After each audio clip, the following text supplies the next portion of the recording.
How are you?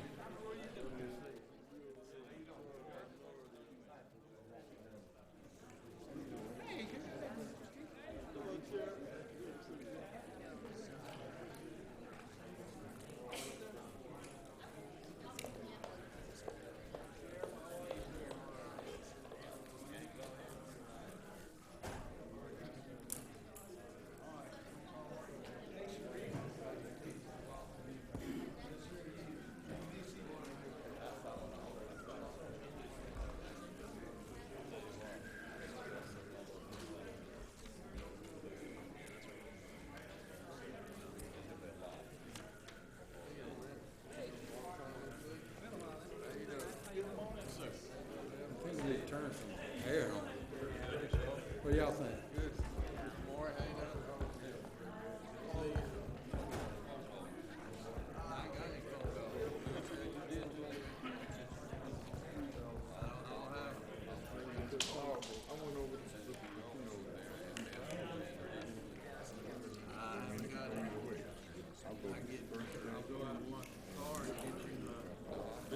He's got my personal stuff on the screen. I know that. It goes all the time.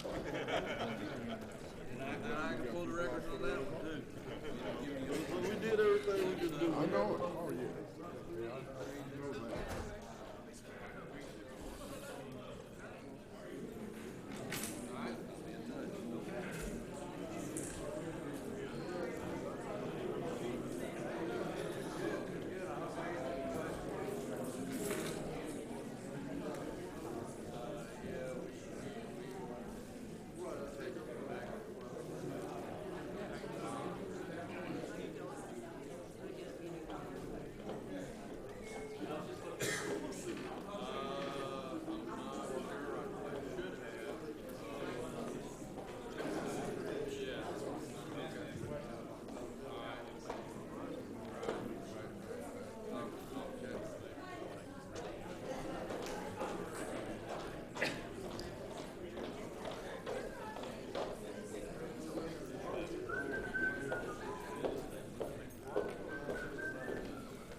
If I could have your attention, please, if you're willing and able, would you be so kind as to stand for the invocation by the Honorable Chaplain Ralph Underwood? And if you would, remain standing for the pledge to the flag. Reverend. Easterwood, all right? Okay. That's okay. But we appreciate the opportunity for prayer, and I want to thank y'all for still having prayer in your leadership in this county, and that's what's important in this country. And as we pray today, let's pray for the 60 families of officers that have been shot, and they passed away this year.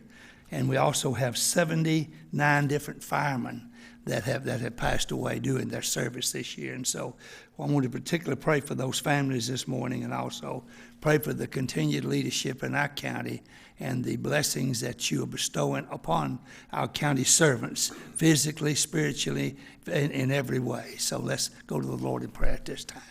Lord, we just pray and thank you. Lord, you said that prayer changes things, Lord, and we know when we communicate with you, Lord, it's a blessing. And Lord, when we communicate our heart to you, we know that you're concerned. And Lord, we just pray that you'll continue to give all of our county officials here leadership, the leadership of the Holy Spirit, Lord, where we can come together and we can agree what's best for the county, Lord. And we just pray for your abundance of blessings, physically, spiritually, mentally, in every way, to be poured out on each and every person that helps make decisions here. And Lord, then we pray for all of our public servants, and there's many that's gone on to be with the Lord, Lord, because of the things that have happened as they've done their duties. And we pray you'd comfort those families as this is the Christmas season coming up, and we know this is so hard of each and every one that has lost someone this past year, Lord. But we know, Heavenly Father, to be absent from this body, for those that know you, is to be present with the Lord. And we praise your name for that, Lord. And you say, precious in your sight is the passing and the death of your saints. So we depend upon your sufficiency. We depend upon your program. We depend upon your power, Lord, in each and every area of our lives. So continue to bless as they conduct the business this morning, and may we all seek to do your perfect will on earth as it is in heaven. For we pray and ask it in the name of our Lord and Savior, Jesus Christ. And all God's people say, amen. I pledge allegiance to the flag of the United States of America and to the republic for which it stands, one nation, under God, indivisible, with liberty and justice for all.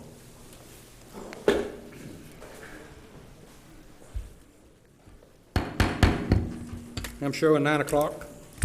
Will the Henry County Board of Commissioners, 9 a.m. Tuesday, December the 6th, 2016 meeting come to order. And this will be the last regular meeting of the 2016 Board of Commissioners. On the agenda, I have several amendments for the board to consider. Item 1 is remove executive session. That would be 3 items at the end. We're going to remove those.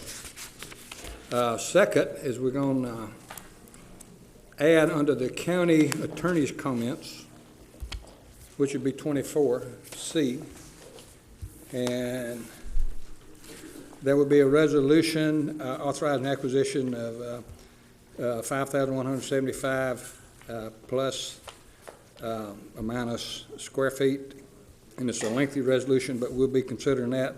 That was negotiated by condemnation, and this would be referenced to, what's the name of that street? Anvil Block Road. I didn't see it up here in the, it may be there, but anyway, if you would, consider adding that. Second thing, by request of the speaker, we would remove request to address the Board of Commissioners by Stacy Richardson, and that would be item 9. Another item that if you'll move to County Manager's Budget 13, Exhibit 10 has been changed minutely, but there's been some language to the summary that says be allocated to authorize the procurement of engineering services and feasibility study for the replacement of Station 8. That would be an amendment because it's a change from what was published. So did somebody move in that direction that we approve the budget that I have requested amendments? So moved. Have a motion, District 3? Second. Second, District 2. Any further discussion? All in favor, raise your right hand. All opposed, same sign. Public hearing, RZ-16-25. Hunsaker Partner LLC of Decatur, Georgia, requests rezoning from RA Residential Agriculture to OI Office Institutional for property located at 640 McGarity Road, land lot 121 of the 7th District. The property consists of 8.5 plus or minus acres, and the request is for a funeral home. So I'll open the floor, and that's probably one of the last places you'd ever want to go, isn't it? But I'll recognize staff. Good morning, Mr. Chairman and Commissioners. The applicant is requesting to rezone 8.515 plus or minus acres from residential agricultural, that's designated as RA, to O&I, which is Office Institutional, for the purpose of a funeral home in conjunction with an existing cemetery. The future land use map designates the subject property as public institutional, which according to the Henry County City's Joint 2030 Comprehensive Plan, page 4-11, includes public uses such as schools, colleges, hospitals, municipal community centers, public cemeteries, municipal buildings, and post offices, therefore allowing the development of the subject property as a funeral home that will operate in conjunction with the existing cemetery would further the objectives of the comprehensive plan.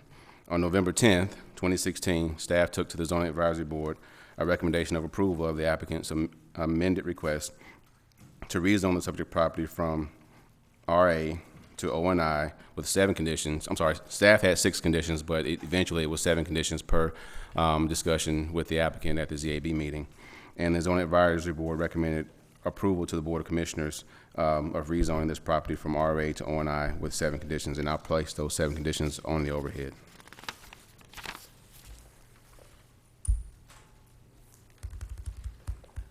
I'll be happy to answer any questions you have. Anybody have any questions for staff?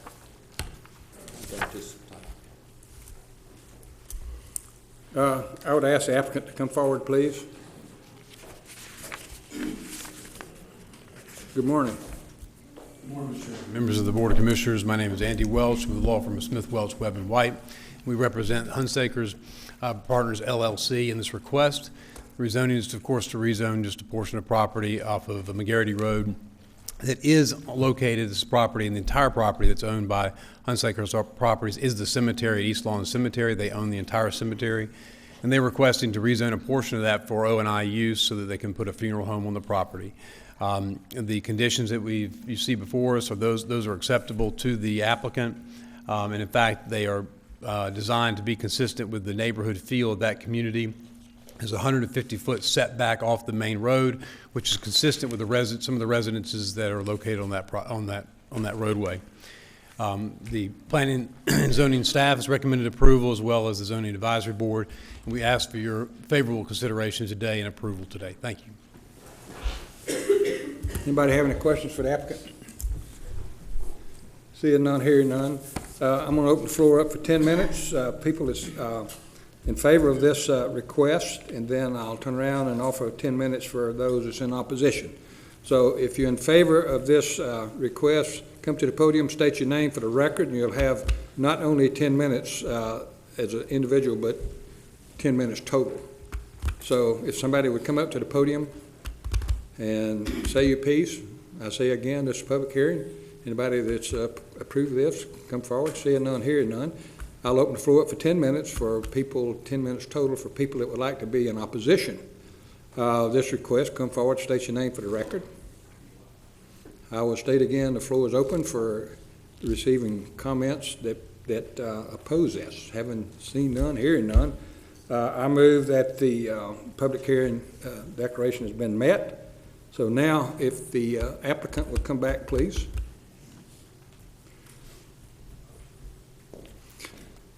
Yes, sir. Let me ask you, counsel, if in the event the board sees fit to approve this, is your client amenable to the 7 conditions placed upon it recommended by the advisory board? And also I noticed that staff would like for 6 to be modified as published.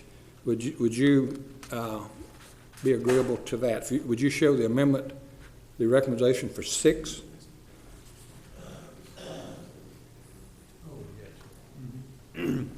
Yes, Your Honor. Members of the board, yes, sir. We would be. We accept those conditions, all 7 that you have printed there. Okay. It appears that 6 is just taken out the zoning advisory board. Yes, sir. Okay. Okay. Anybody got any questions for the applicant? Anybody got any questions for staff? Hearing none, does somebody move that we approve this or reject it? Mr. Chairman, I'd like to make a motion that we approve the request to rezone from RA to O&I for the property located at 640 McGarity Road in the land lot 121 of the 7th District with the 7 conditions. We have a motion, we have a second. Second District 1, any further discussion? Any further discussion? All in favor, raise your right hand. All opposed, same sign, so moved. Thank you, members. Public hearing, RZ 16-27, Nancy Stokes of Atlanta, Georgia, request rezoning from Charlie 3 Highway Commercial to, that's C3, Highway Commercial to RA Residential Agriculture for property located at the corner of North Bridges Road in Mount Carmel and land lot 113 of the 6th District. The property consists of 11.25 acres, plus or minus, and request is for zoning reversion, District 3. Thank you, Mr. Chairman. Dante. The subject property was part of the Henry Promenade rezoning back in March of 2016 that rezoned several properties along this corridor just south of Jonesboro Road near the Foster Drive intersection. And upon the applicant realizing that the developer's intentions have changed and that they are no longer proceeding with developing this property as the advertised Henry Promenade, they would like to revert their property back to the original zoning that it was prior to the rezoning that took place back in March. And with that said, I'll be happy to answer any questions you have. Anybody have any questions for staff? Would the applicant please come forward, please? Good morning. Good morning. My name is Nancy Stokes. I live at 3824 Ashford Knoll, Northeast Atlanta, 30319. Good morning, Mr. Chairman and Commissioners. I would like to request that my land, as Dante has stated, it's parcel number 073-01022000, be rezoned from C3 to RA. I want this to be taxed as an undeveloped piece of land, which it has always been. I only agreed to the zoning of C3 contingent upon, and only contingent upon, that the developer, Richard Bell, was going to build Henry Promenade, and that has since fallen through. As the Henry County Herald said, Promenade is dead. So I wish to be rezoned, please. Anybody have any comments or questions? If not, this requires a public hearing. At this time here, I'll open the floor for 10 minutes. People that's in favor of this rezoning request. So I'll open the floor up, if you would. You'll have 10 minutes total to come to the podium, state your name for the record.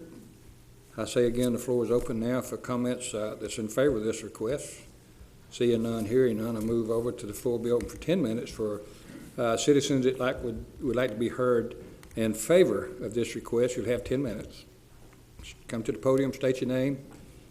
Say again, you have 10 minutes. Come to the podium, state your name for record. Seeing none, hearing none, I declare that the public hearing portion has been complied with. So I yield the floor to a commissioner that would like to move it either way.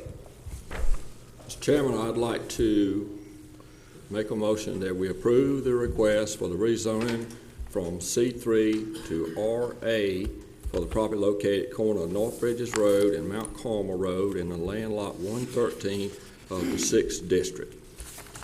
Have a motion. Do I have a second? Have a second. District 1. Any further discussion? All in favor, raise your right hand. All opposed, same sign. So move. I might, just for record, and this will be my last regular meeting, but where normal average citizens don't get caught up in a dilemma like this, in the event a developer comes and looks at your property, most especially for commercial or multifamily, that it is very appropriate that you obviously enter into an agreement that it's contingent upon approval of something else. And in the future, if it's dependent upon something else, then that something else needs to happen prior to it. But in this case here, it was a contingency that went beyond that, and I think they went beyond the scope of reality, and then they canned the whole deal. So we had two people that wasn't familiar with exactly what was happening, so now they want to be whole. So having said that, that was just my comments. Now we'll hear RZ 16-28, Roger Hicks of Riverdale, Georgia, request a rezoning from C3 Highway Commercial to RA Residential for the property located at North Bridges Road, land lot 113 of the 6th District. The property consists of 3.71 acres, is for the zoning reversion. Dante. Thank you, Mr. Chairman. This particular subject property is the same as the last case that we discussed regarding Henry Promenade. That development no longer taking place, and the property owners wanting to revert back to the original zoning of RA from the C3 zoning that it currently is. And as the last case, the Zoning Advisory Board did recommend approval for this case as well. And I would be happy to answer any questions you have at this time. Anybody got any questions for staff? Will the applicant please come forward, please?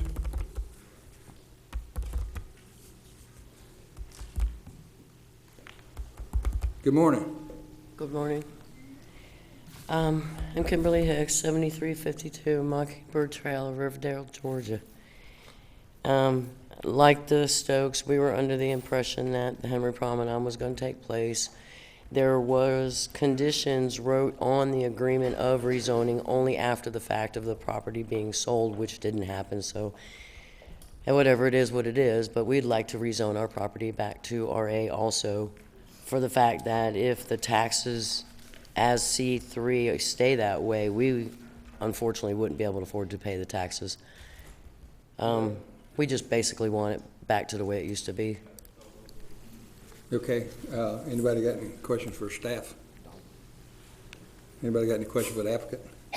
Okay, this requires a public hearing. I'll open the floor for 10 minutes. People that would like to be in favor of this, come to the podium, state your name. You'll have 10 minutes total. I say again, if you want to, you can stay up there because I don't think we're going to, I don't think it's be required that you sit down. So if anybody, say again, it's a public hearing.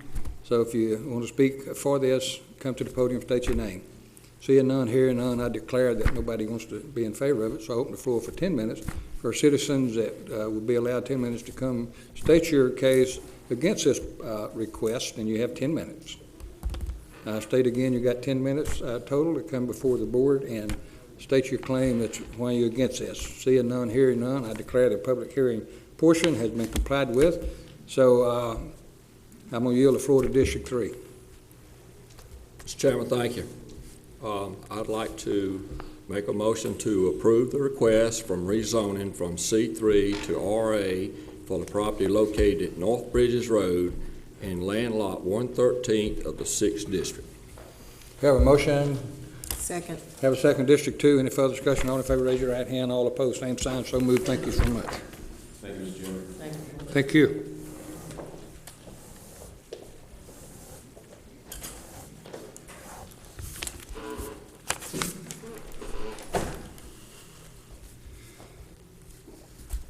Resolution requesting an abandonment of portion of the old road bed from Mount Bethel Road of the Henry County Department. Mr. Stroud, good morning. Morning, Mr. Chairman and fellow board members.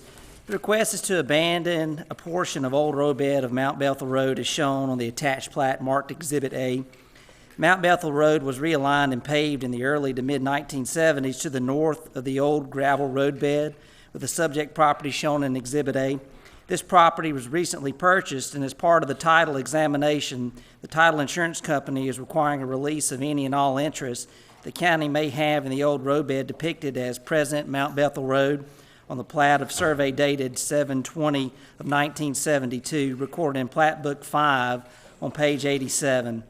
Henry County DOT has found no records of having right-of-way along the route of the old roadbed, so it's not the county DOT's position that the old roadbed, so it is the county DOT's position that the old roadbed was prescriptive easement.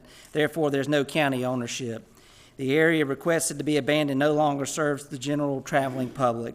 This abandonment has been publicly advertised in the Henry Herald on November 23rd, as well as November 30th, 2016, and all adjoining property owners have been notified by mail. Be happy to answer any questions you may have over this abandonment. Anybody have any questions or comments for staff? If not, this requires a public hearing. I'll open the floor up for 10 minutes for people that would like to be heard in opposition to this request.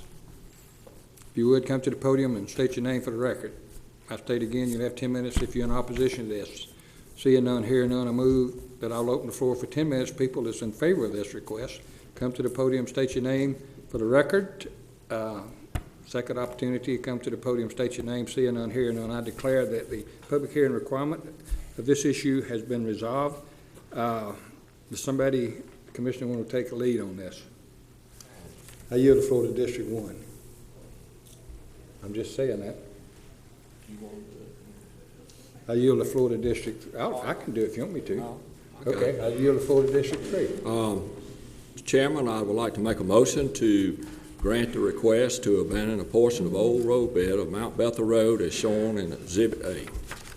Have a motion, District 3, second, District 1. Any further discussion? All in favor, raise your right hand. All opposed, same sign. So moved. Thank you. Thank you. Community Development Block Grant. Public hearing. To receive comments on the proposed amendment to the CDBG 2016 Annual Action Plan and request from the Board of Commissioners to consider approval of proposed amendments. Good morning. Good morning. Good morning, Chairman and Commissioners of the Board.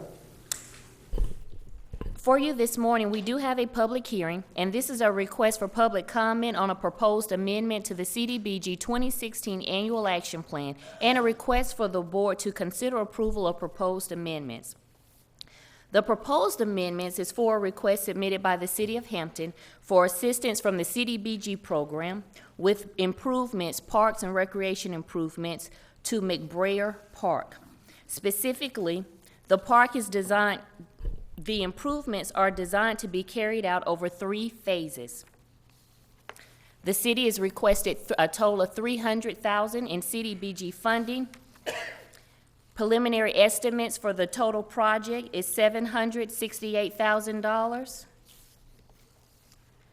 Improvements include new sidewalks, new parking, and new pavilions, as well as concession stands and restrooms. The city advertised and held a public hearing prior to submitting its request as required on Tuesday, September 27th. Again, this is a public hearing. Anybody got any comments or questions for staff?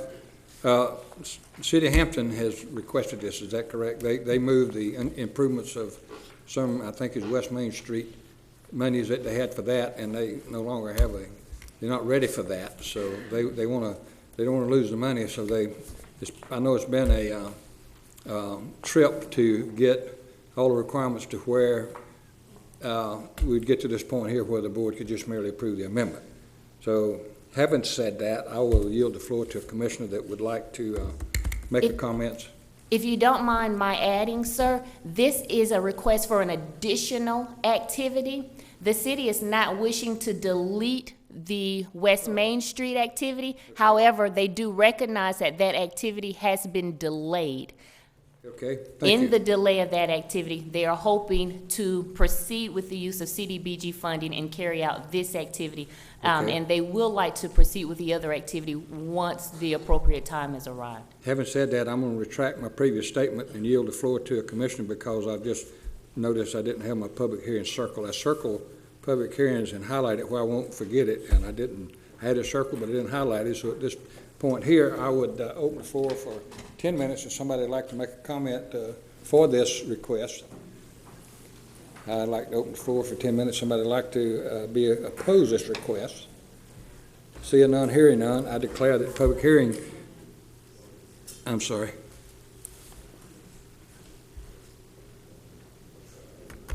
Would you state your name, and you'll have, the group will have 10 minutes? Good Are you morning. for or against it? I'm for. Okay. Good morning, Commissioners. My name is Ann Tarpley. I am Councilwoman from the City of Hampton. I would like to ask that the Commissioners would consider moving these funds from the project that was initially approved regarding the West Main Street project. We do want to continue to have that project on this CDBG funding schedule. However, it is not ready to go. This project in our park is ready. It is set. All we need is the approval to move these funds. So I would greatly appreciate it if you guys would consider it. Thank you. Anybody else like to be heard at this time? Okay, I declare that the public hearing portion has been complied with, so I'm going to reset.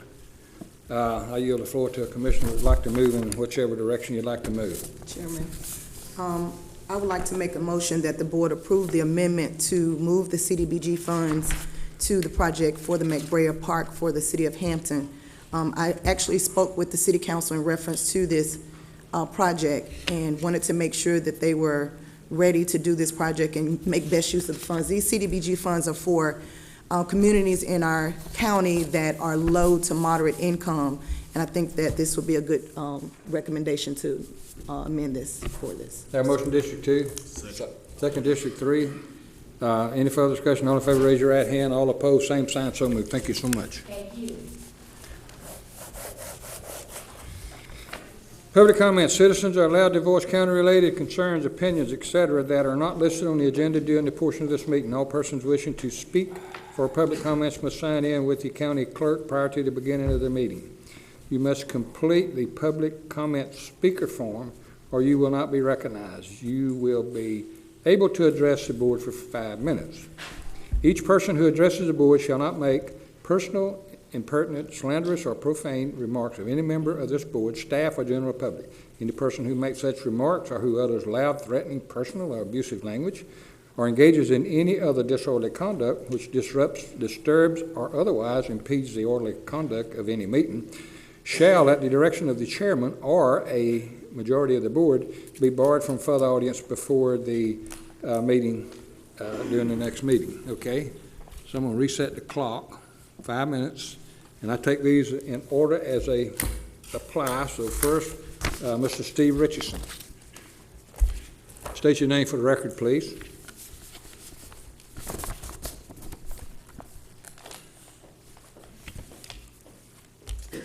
Good morning. Good morning. Steve Richardson, 207 Wind Drive, Hampton. Good morning, commissioners and citizens of Henry County. Today, the people will speak and the county will elect its new chairman of the Board of Commissioners. We have finally reached the end of the county's 4-year disgrace of having elected an incompetent sociopath to serve as chairman. Chairman Smith, your 4 years in office have been a disaster for Henry County. Your backstabbing agenda and slash and burn approach to government has all but destroyed this county. Nobody in Henry County believes we are better off today than we were 4 years ago.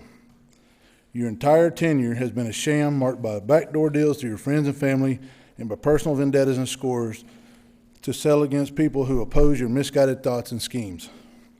You sued your fellow commissioners in a failed power grab, lied to the citizens about your motives. In fact, I'm sure today you will read a statement about House Bill 554 and lie yet again to the citizens about the fact House Bill 554 did not strip any powers away from the chairman. It simply clarified that the voters approved in 1990. You enlisted a cadre of thieves, liars, sociopaths, and even an accused murderer to do your dirty work. Please take your band of misfits with you when you go. Like you, they are no longer welcome. Chairman Smith, there's not a single positive accomplishment you can point to after 4 years in office. You and your buddy from Fox 5 News even managed to burn the bridge with the Georgia Department of Transportation, only adding to an already serious traffic problem while you laughed behind the scenes. You spent money like it was water and then hidden behind the commissioners when it's time to set the millage rate. In fact, your free spending has caused the other commissioners to stop all expenditures over the last couple of months to keep from emptying the county coffers before you left, a trick you played on the citizens of Hampton on your way out.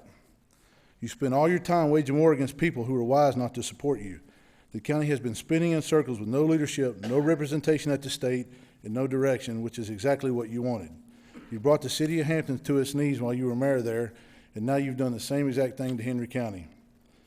While we will always remember that the fellow county commissioners, the state legislature, and the governor had to spank you with the legislation to minimize your damage to the citizens, which you will lie about again today. To say you've been an embarrassment to the county is a gross misunderstatement. By every measure, you've been a failure as chairman. Good riddance, Tommy Smith, and please stay away. In the next few days, you will get to slink out the back door for the last time, leaving the county that is poisoned and ashamed of your time here. I pray we have all learned our lesson and will no longer again elect an individual so unfit to serve in a position of public trust.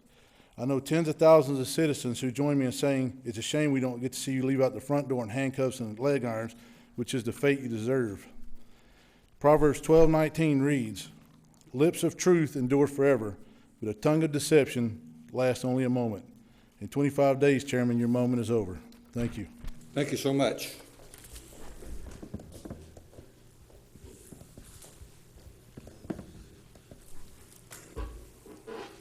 Beth Curran, come to the podium and state your name for record, please.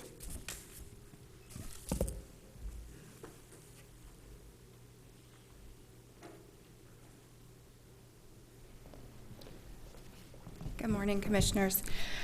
My name is Beth Curvin. I'm from Jericho Station. I'm currently the Vice President of the Homeowners Association there. I might be a little early because I am assuming that we're going to talk about Fire Station number 8 a little further down on the agenda. From my perspective, and I'm not sure if we have others who are here from other HOAs who are outside of Fire Station 8, right outside like I am, but I just wanted to come this morning to see if I could get a little bit of information as to where we stand with Fire Station number 8. I wanted to be present to make sure I actually completely understand what the plan is as we move forward today so that I can go back and report it to my residents. We have 161 homes in our neighborhood. We are located at the intersection of Hudson Bridge and Jodico Road. So for Fire Station 8 to be out of commission at the moment, it's a little disconcerting to most of our homeowners. I know that most of you, Mr. Bonner, Mr. Smith, I think you've been slammed by a few residents. And that's why I'm here today, just to make sure that I can carry forward what information you're going to deliver today as a board.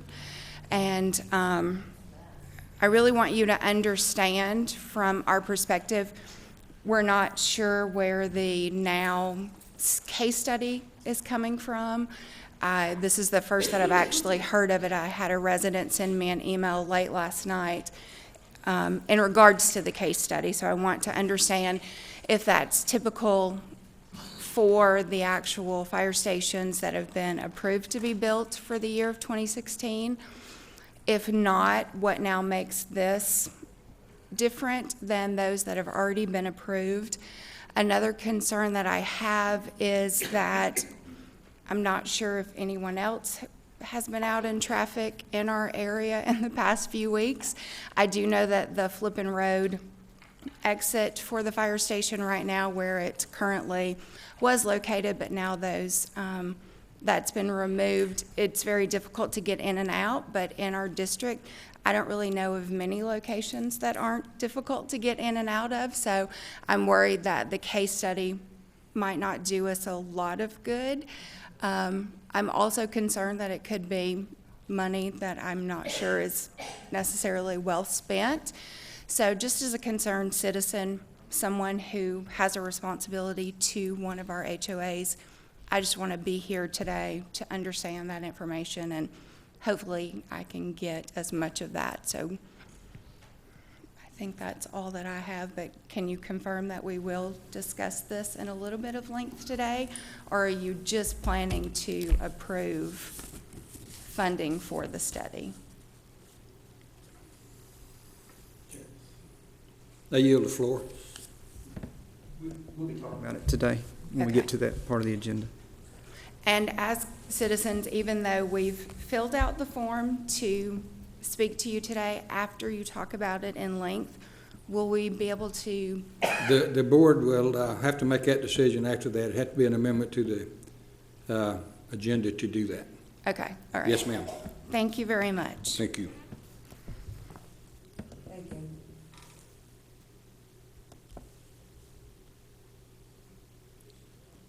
Does somebody want to speak? Okay. Let's move down to Elton Alexander. State your name for the record, please. You got 5 minutes.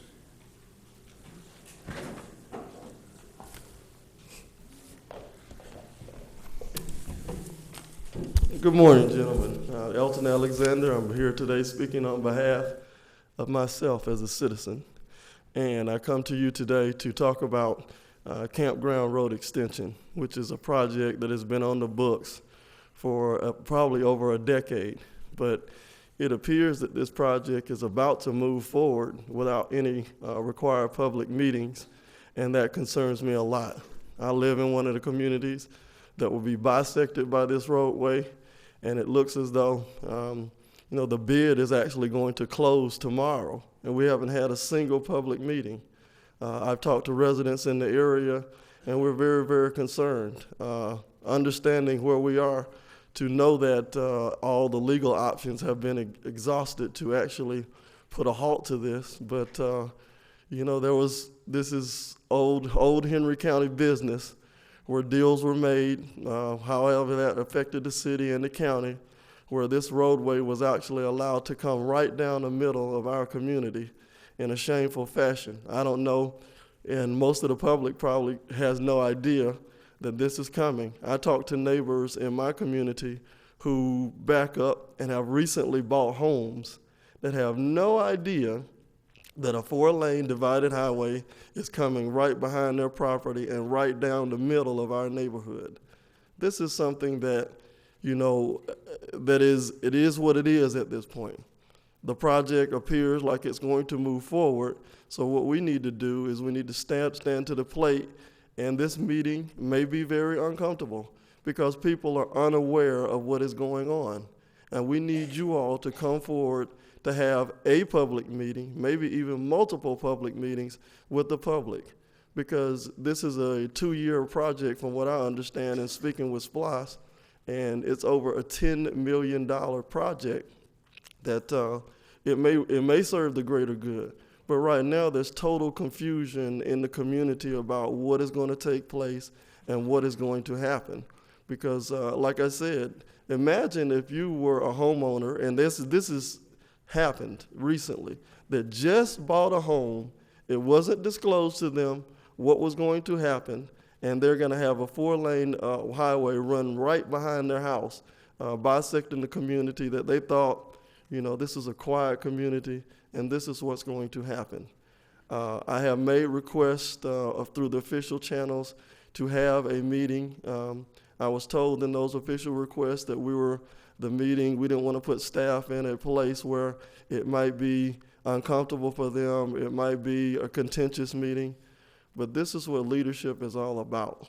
I can't ask each and every one of you to imagine what it would be like to wake up tomorrow after you just bought your dream home or your home and realize that this project was coming through the middle of your neighborhood, right behind your house, disturbing your quiet peace of enjoyment of your property. Personally, I had, in my official capacity, I had a town hall with the limited information that I had. And, personally, I say I live in the neighborhood that's being bisected by it. But the house does not, but the roadway does not border my property. But I represent this area on the City Council of Stockbridge, and understand that we need public information. We need information. We have homeowners asking questions of me. We have email exchange with residents in the area between myself and the commissioners about what was going on. I have no clue. I want to answer these questions or public safety concerns and all the above, but I have not been able to do so. I would like to ask Ms. Pamela Butler to come up and speak, as her house is very close, basically right across from where this project is going to come through, so she can, and I'd like to yield the rest of my time to her. I will not let you yield the time, because you asked for the 5 minutes and you get the 5 minutes. I will not let you share it. So you can continue for another 31 seconds. Understanding just what I just said, and ladies and gentlemen, this is just how par for the course. This is what we're doing here in Henry County, and this is how we're serving the public. We have a resident that wants to speak about this road project coming through the community, and they're not being allowed to speak because this is the politics that we deal with. But again, I'm requesting that meeting, and I'd like to see if we could talk about it. Your time is up. Thank you.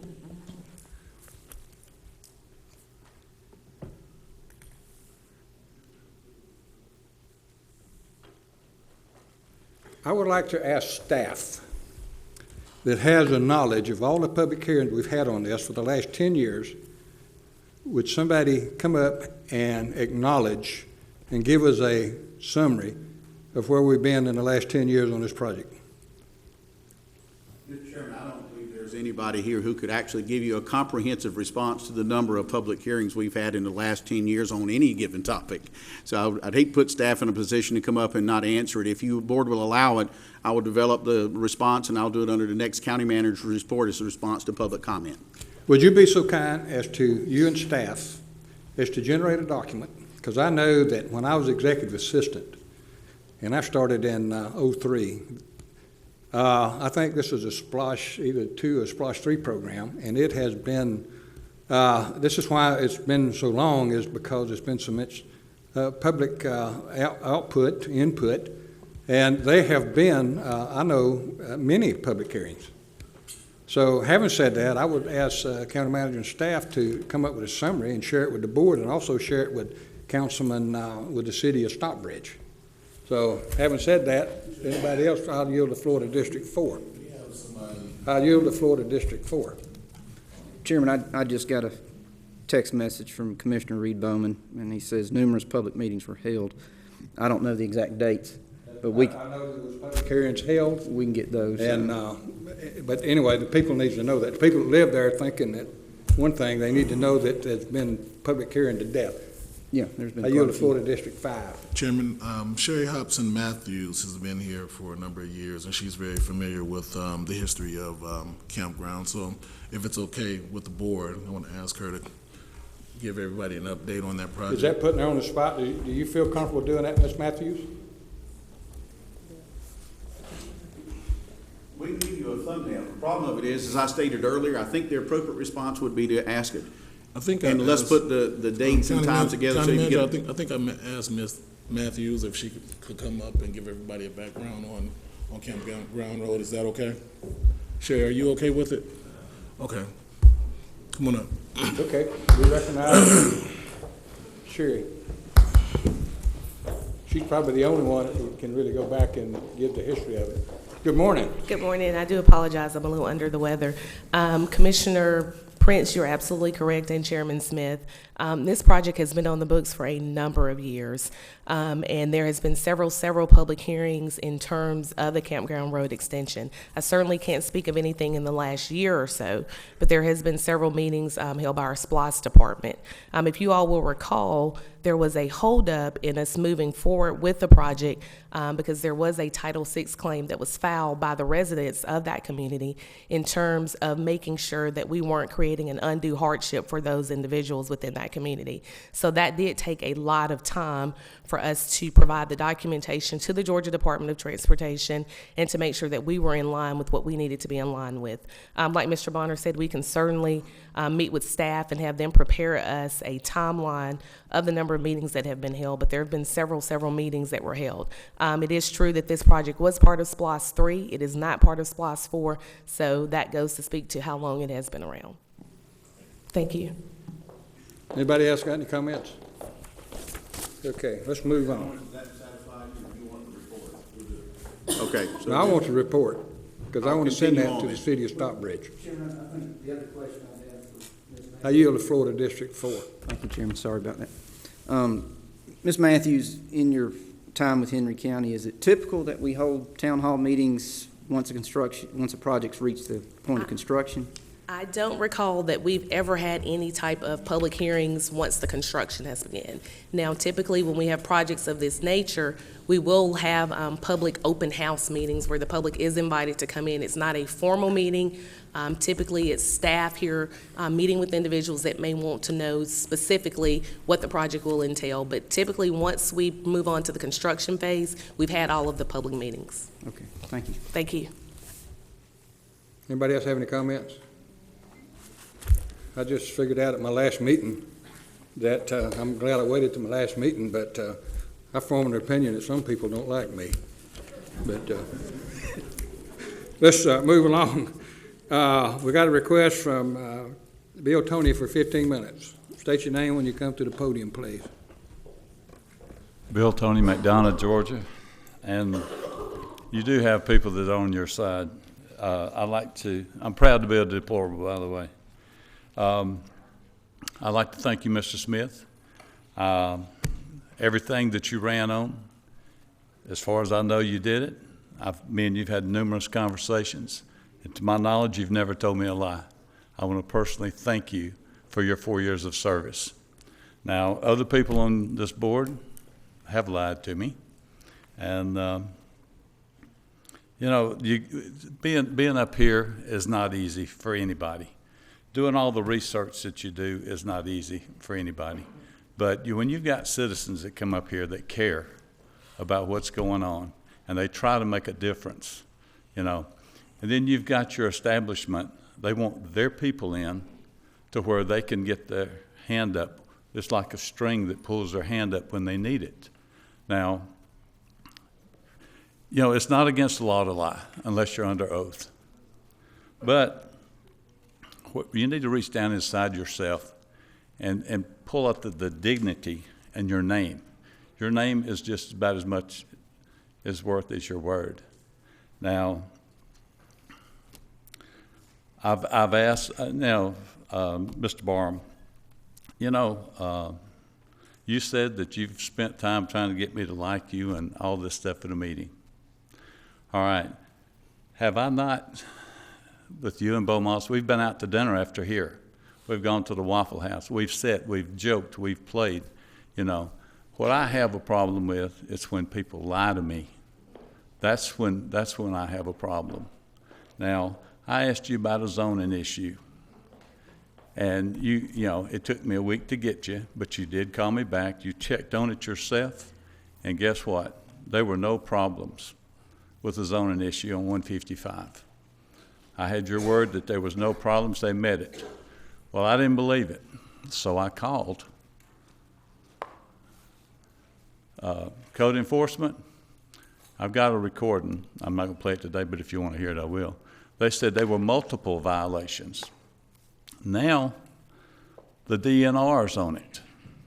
So either you didn't know what you were doing, you didn't ask the right people, or something was wrong. You told me something that wasn't true.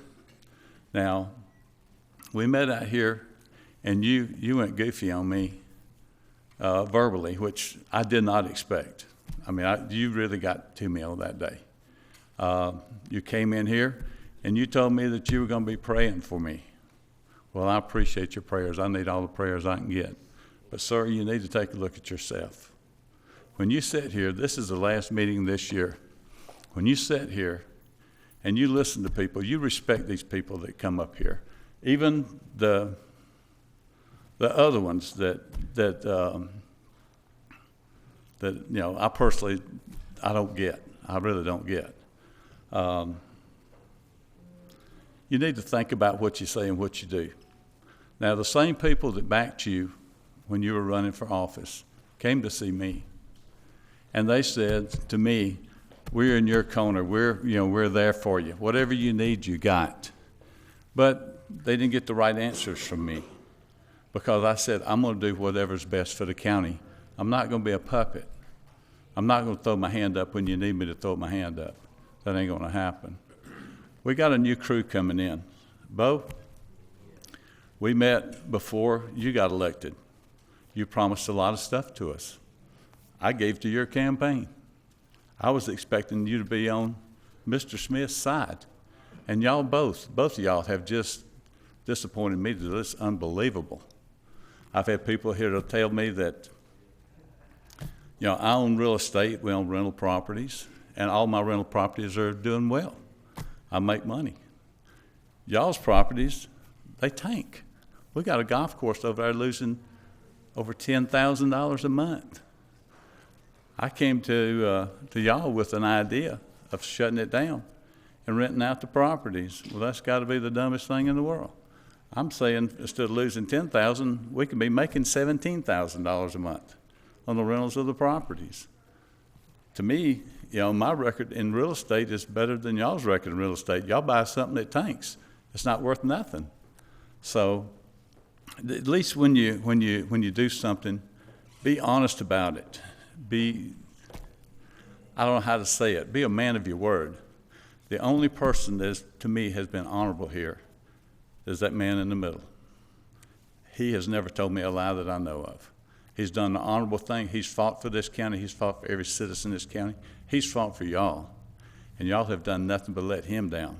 Y'all teamed up on him, and y'all stopped a lot of things in this county that were good to come. We got over $50 million worth of properties. He's willing to sit down and put his time into going in and evaluating all the properties. Keep properties we need, get rid of properties we don't. Y'all don't go along with that. You want to keep everything, do whatever the status quo is. That's not the right thing. We're putting parks over police right now. You voted, and I strongly disagreed with it, to move $2 million over to Mr. Holmes's park. What me and you during the election was talking about, that I said that it was going to take a lot of money for that water park up there. You paraded all these people saying, no, it's not going to do it. It did. You just shot him another $2 million. You lost a precinct. Now we're dipping into the other $2 million, you know, for other things. So we're not going to get that. It took me over 2 hours to get somebody to my house, a police officer to my house. How do you think I feel about that?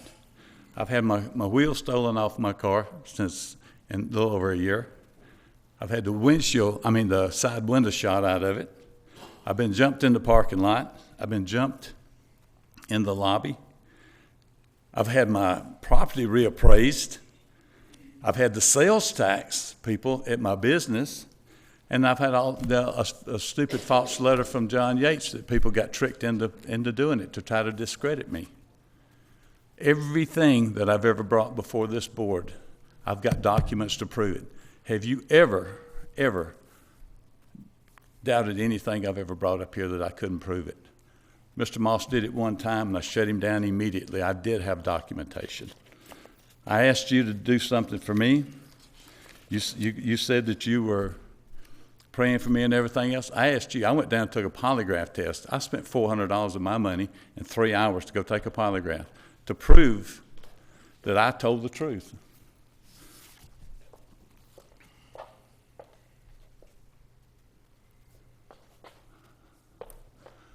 I still have the $400 that you never went to take the polygraph test.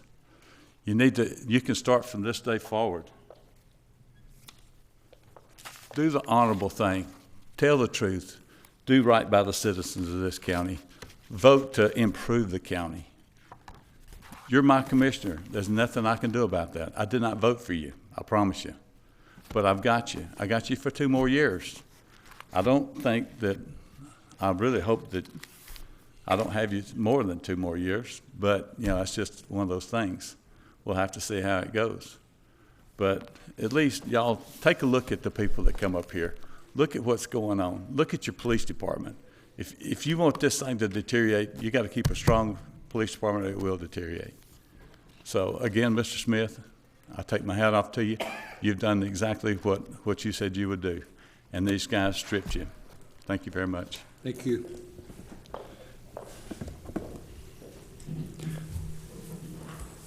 I want to yield myself a few moments. The reminiscing, you know how it is when you get a little age on you. Information don't come out the throat text. But I would like for the county manager to add to my request about the summary is to check the records for the city of Stockbridge. If I'm not mistaken, the city of Stockbridge annexed that subdivision. And their record would indicate that they knew that the county in the SPLOSH program was going to run that road through there, and they annexed it anyway, and they approved it. So I think we need to go back and get the record from the city of Stockbridge where they annexed it and then the conditions of annexation to where they approved that 4-lane. Nobody up here that I know of today would approve the 4-lane. I'm going to give you a little background as to how I think that happened. Back in, that was a heyday. That was in 02, 03. And based on my opinion, Henry County could not approve enough subdivision in Henry County. I know in 03, Henry County was the 3rd fastest growing county in the United States. Now, no good deed goes unpunished. In 09, Henry County, Georgia was the 4th highest in foreclosure rates. But I can tell you that the people in that neighborhood are upset. This board was upset. The previous board basically was upset. But it was such a manner that where the people that bought the houses up there should have known that their front yard was extraordinary. Okay, so having said that, it's public record that they should have looked and they would have known all the plans were there, all the public knowledge is there, all the public hearings has been required. But I just wanted to take this moment before I forget it to ask the county manager and staff to check the city of Stockbridge records as well. So having me said that, yield myself time, I'll yield the floor to some commissioners that would like to be heard at this time. Okay, having none, seen none. Let's move down to Mr. Larry Morey. 15 minutes. State your name for the record, please. My name is Larry Morey. I represent Ethics in Government. Before we start, I'd like to go back in history a little bit. We were planning on attacking Germany, and we landed at Normandy, and we got so far into the countryside, and we started getting our brains beat out. Well, you know, I appreciate the opportunity for Steve and Bill to have opposing views. This is a great country we live in. If I don't like you, I can stand up and say something, you know. That's the way it ought to be. But truth has to prevail. Well, you know, George Patton was a go-getter. He was full throttle. And Hitler made some vital mistakes at the landing of Normandy because he kept thinking Patton was going in at the top end of Germany. He got totally disoriented. And then all of a sudden, they hit him at Normandy. Well, it kind of reeled a little bit and Germany backed up, but all of a sudden Hitler said, I'm coming back. And he did, with a vengeance. But you know, Eisenhower made some fatal mistakes too. And as he was reeling, he picked up the phone. And this man called Patton that everybody wanted to put in a cubicle and lock him down because he would do something. He would stand up and do what he said he would do. He was a man of honor and character. And do you know what? They turned him loose, and what did he do? He went through the middle of Germany like a ball of fire. You need to study history because he was a man of courage and honor and character, and he did what he said he would do. Now, I came to y'all several months ago and asked y'all to do something about 155. I don't know if anything's been done, but I do wish that y'all would get in a truck or a car and go out there today and look at what's being done. I think somebody was on coke yesterday when they painted some lines down. If he wasn't on coke, he was psycho, one or the other. But you know, anybody that's got any common sense, you got decel and accel lanes. I hope y'all know what that is. Well, a semi-truck that's coming off of I-75 is going to go south on 155. Well, there's no decel there. The decels are coming from Spalding County toward the drives going into the projects. And they building them out there like one right behind the other. But then the accel lane is non-existent on any of them. There is no accel lane. You pull up to the stop sign, and you're in a semi-truck loaded with 80 or 90,000 pounds, and you have to pull out on 155. It's already bumper to bumper down to the Spalding County line. And that poor trucker's he's got to play Russian roulette to try to get out there on 155 if some woman don't run up under him crossing the road. Do y'all understand what I'm saying? You need to go out there and look for yourself. It doesn't do me no good to, you know. So let's go on to something else. You know, Bill touched on a thing of permits, and I'm going to show you pictures, right, if you don't mind.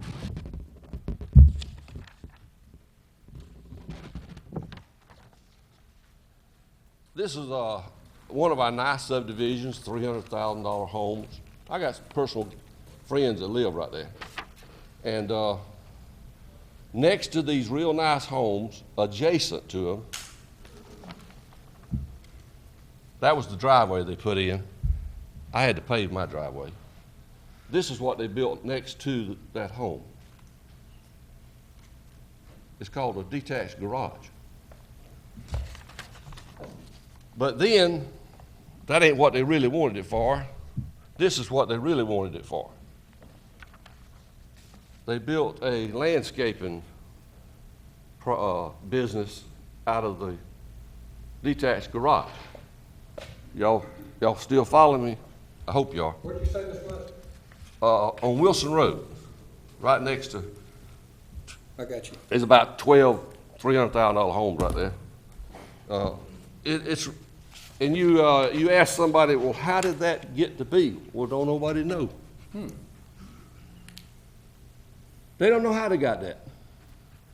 So they go to court, and then they just postpone court, and nobody's put a stop work order, nobody's done nothing. We just got to go through the motion, just like Gary, son, if you don't know no more about zoning and what you did on 155, Lord have mercy.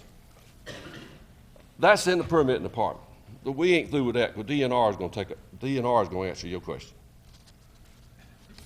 This is what I want to go further about developing. You know, we build all these houses, like Tommy said, we built them in 03, we were the #1 builder in the country, and 09, we got 50,000 lots, you know. And we approve things in the subdivisions. This is not called not planning. We approve these fences, and then we don't. Now this ain't out somewhere where I just chose a fence. This is next door to where I built my school. And this is on Walker Drive. I'm next door at the school. That's next door. That fence was built since I opened my school 10 years ago. They come in and built the subdivision and put those boards out in front of the house. Well, here's the problem. If you're not going to make them keep them up, why don't you change what you let them put there? You know, that's called planning. You can plant things like this. Now, that board fence, and I'm quoting from experience, a bulldog, a fighting bulldog, got out of that fence that you saw where the board is down and came in my yard in heat with a dog about that high trying to mate with her and starts killing my chickens. So I had to kill the dog. See, I've also got children out there, 2 and 3 years old. If one of those children had walked up and tried to separate them dogs, they'd have killed her or him. So I had to kill the dog. Well, here come 2 police officers wanting to know why I'm shooting a gun. Well, I'm killing the dog. Well, why you kill the dog? I said, "Go, they killing my chickens, they're going to probably kill my young'uns." Do you see how one thing just progresses into something a lot worse? Didn't want to kill the dog. I ain't got it against the dog, except he's in my yard killing my chickens and would kill my young'uns if they were out there. So you see how crazy it gets. We just keep getting crazier because we don't plan. I'm going to put one more example. And to show you what can be done, if you go out 20, just before you go out to city limits, like you go into Conyers, look at what a developer there planted shrubs and things. Gentlemen, do you know that cats kill 600,000 songbirds a year in Georgia? Do you know they have destroyed the brown thrasher, your native bird, for Georgia? Because they live in bushes from 6 foot down. And the cats just go out and kill them. If you don't believe, come out there on my nature trail and I'll show you fresh killed feathers every morning, where we could plant shrubs for beautification and also make people put up chain link fences if we're going to have a dog. Because I don't want my, I live next to a subdivision to the board had to be replaced because a 2-foot dog was getting through the fence. There again, what we're going to do next time when the dog gets out. So that's just a couple of things. I'm glad to see you on the board, Dee, because maybe a woman will listen to what I'm saying about beautification, about trying to improve the county. There's been several of you ladies been hurt on 155 and killed because people running under semis and nobody didn't pay attention. I hope we'll put another view from the board. We've talked about Wilson Road, and we've talked about 155 Walnut Creek. I want to ask one thing from our county manager on e-commerce. I think y'all have approved a new company out on warehousing that Tory Burch. You have to address that. And that's what you're going to say, but you have to address it to us. Okay. Yes, it's called e-commerce. Was there any tax incentives given away for that approval of that warehouse? Which one? Tory Burch. I can't answer that. If it's all right to give this to him and. Give it to the officer there and he will. Yes, sir. Give it to the county manager, please. There's a move to not only give incentives to warehousing, but there's an incentive to take e-commerce taxes and give away the taxes for the e-commerce. I hope that don't happen in Henry County, and I hope people pay attention to that. one of the last things I've got to bring up, you know, if you do something, if somebody kills somebody, it's front page news on the Herald. But then if they're exonerated, there's nothing. If there's certain things on certain people, there's a big article about it. Certain people, there's nothing said about it. One of our prominent attorneys' place got broke into, you don't hear nothing about that. It seems that we've got a reporter for the Henry Herald living with a person that works in the finance department. Now, I don't care whether they're married, living together, it doesn't matter to me, but I think it's just a direct conflict of interest when a reporter lives with a county employee in either assistant or management position. And I think there needs to be an arm length between, I believe in newspapers, I believe in TV stations, because if it wasn't, the crooked politicians in this country would kill us. We need to be arm's length in our dealings, and we don't need reporters living with people that work for the county in positions of authority.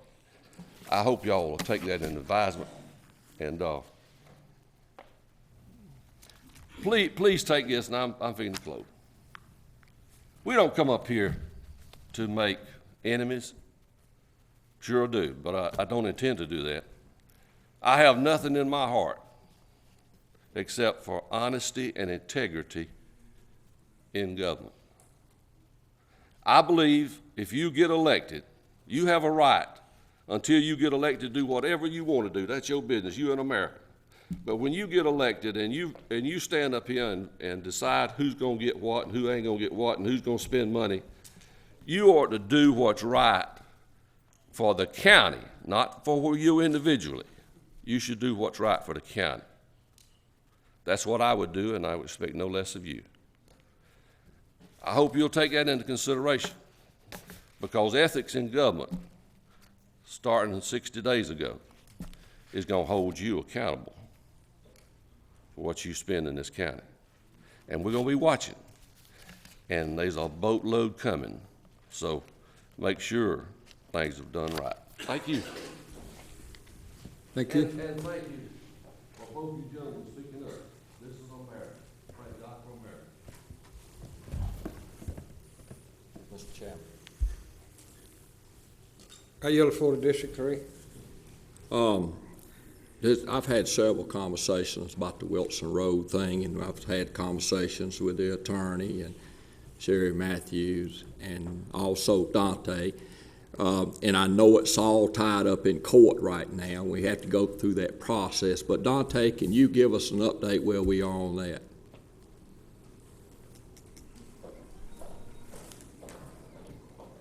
Sure. Commissioner Barham, my last conversation with code enforcement is that they are in process with the court system to answer for the violations of code.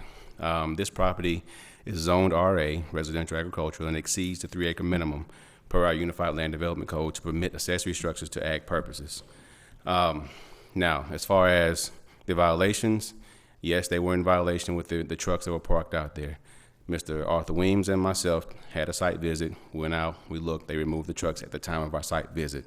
They still have to go through the court system to account for the violations. At this moment, they have not completed that, my last conversation, but I will touch base with code enforcement to see where they are with that process. But as far as our Unified Land Development Code and the technical interpretation of the land use, them being zoned RA and them exceeding the 3-acre minimum for accessory structures to agricultural purposes, that property technically, that use is technically permitted on that property per our code. Okay, thank you so much. You're welcome. I yield the floor to District 2. Mr. Morey, thank you for your conversation this morning, but I would think that you're in District 2 and I'm your commissioner. I think that a lot of things can be addressed by directly contacting your commissioners so that we don't have to come into the board meeting and deal with stuff that could be handled and fixed directly within your commissioner's district. You talked about 155. I think that the public knows that we did, the board had picked a lobbyist and there was $75 or $77 million that was allocated to begin the widening of 155, which also runs through District 2. And I just finished a training with ACCG, and one of the things that DOT is saying is that Henry County has been known to be very dysfunctional. We don't agree. We've got people complaining all the time. We want to change that image in Henry County so that we can get funding to do what we need to do. That is a state road. The county cannot move forward without having state input. So I think starting with your commissioner talking to me, contacting me, let's get together on some things so that we can make sure that we have a cohesive, admirable county so that people will work with us outside of our county. A lot of things that you talked about with the land use or residential areas, that's some things that maybe home association HOAs need to deal with. So I think that I want to open up and let you know publicly that I'm here for you. Contact me so that we can kind of resolve some things before we come into the board meeting. Anybody else like to be heard? Consent agenda. The following items shall be considered on the consent agenda. Before voting on the consent agenda item, the chairman will provide opportunity to add or delete. Building and plan review. Resolution approving a request for the creation of a new streetlight district for Locust Grove subdivision located on Hampton Locust Grove Road, District 2. Public safety resolution adopting the Georgia Open Road policy. The county manager resolution approving a budget amendment in the amount of $477,891 from fund balance to increase expenditures for the Shush Department. State court resolution to accept supplementary grants in the amount of $13,941 from the State of Georgia Judicial Coordination Council. Does anybody like to add to this or delete anything I just read for consent? If not, does somebody move we approve the consent agenda items as read? Have motion District 5, second District 2. Any further discussion? All in favor, raise your right hand. All opposed, same sign. County Manager, resolution to amend the fiscal 2016-2017 budget, 27 amendment to increase expenditure for capital funds for fire department buildings and transfer from the general funds fund balance to capital funding for the fire department. Angie, good morning.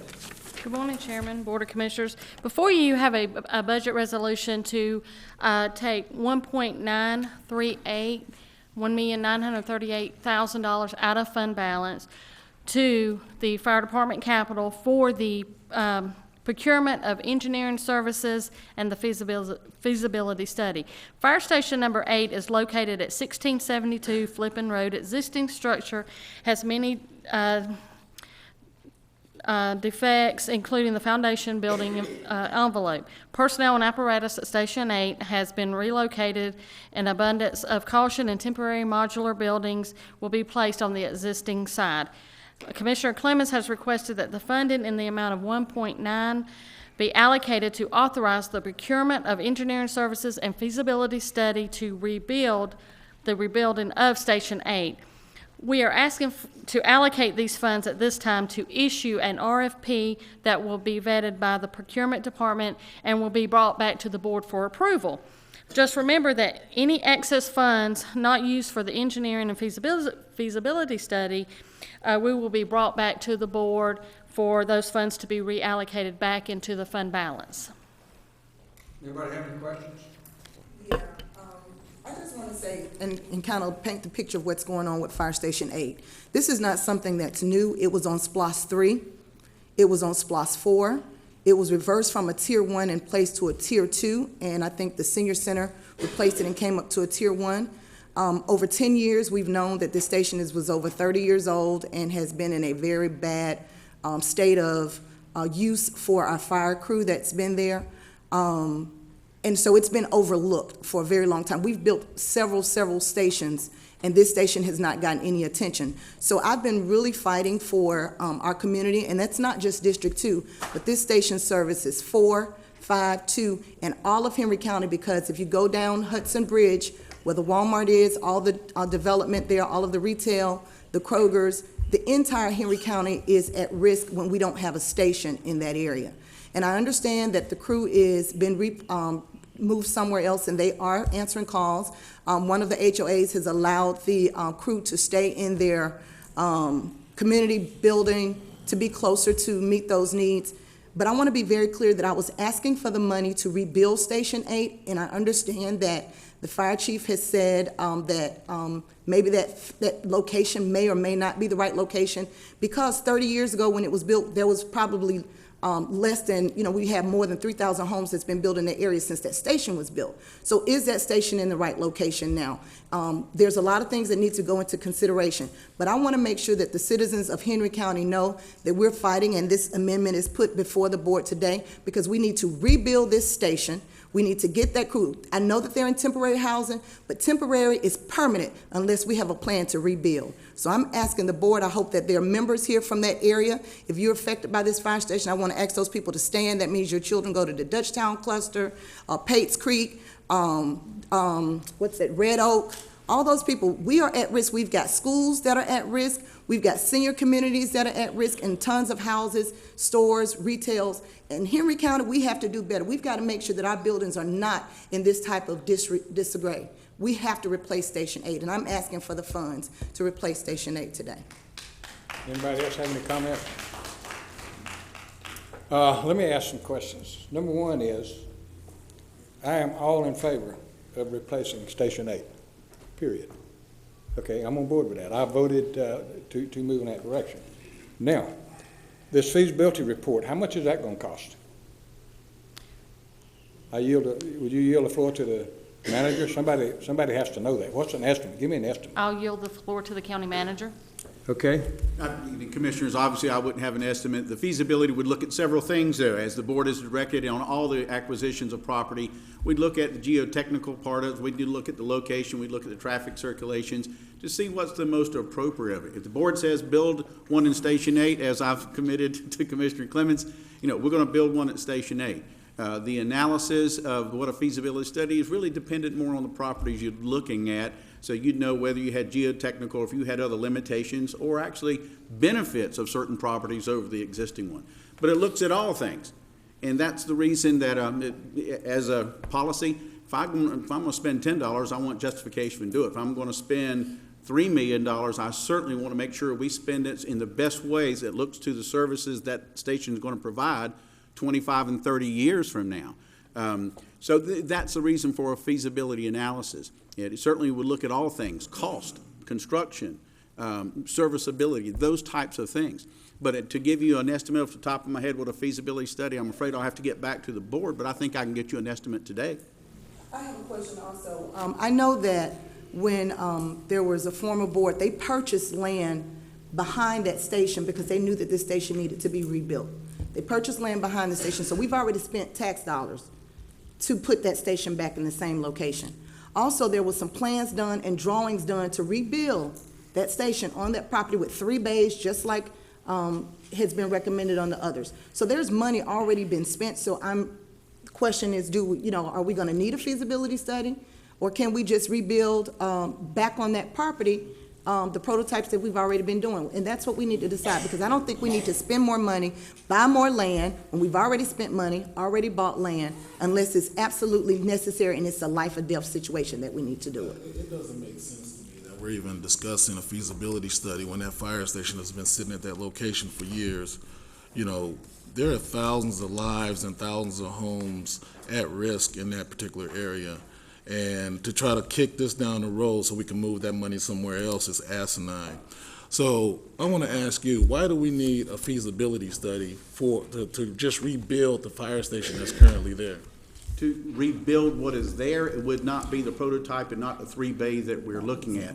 If you're going to stay within the footprint that is actually there, you said rebuild that. Then we just design something that fits that particular plat of I'm land. yielding myself time. I think if we're going to build a fire station, that it needs to be compatible with what we put in other places, period.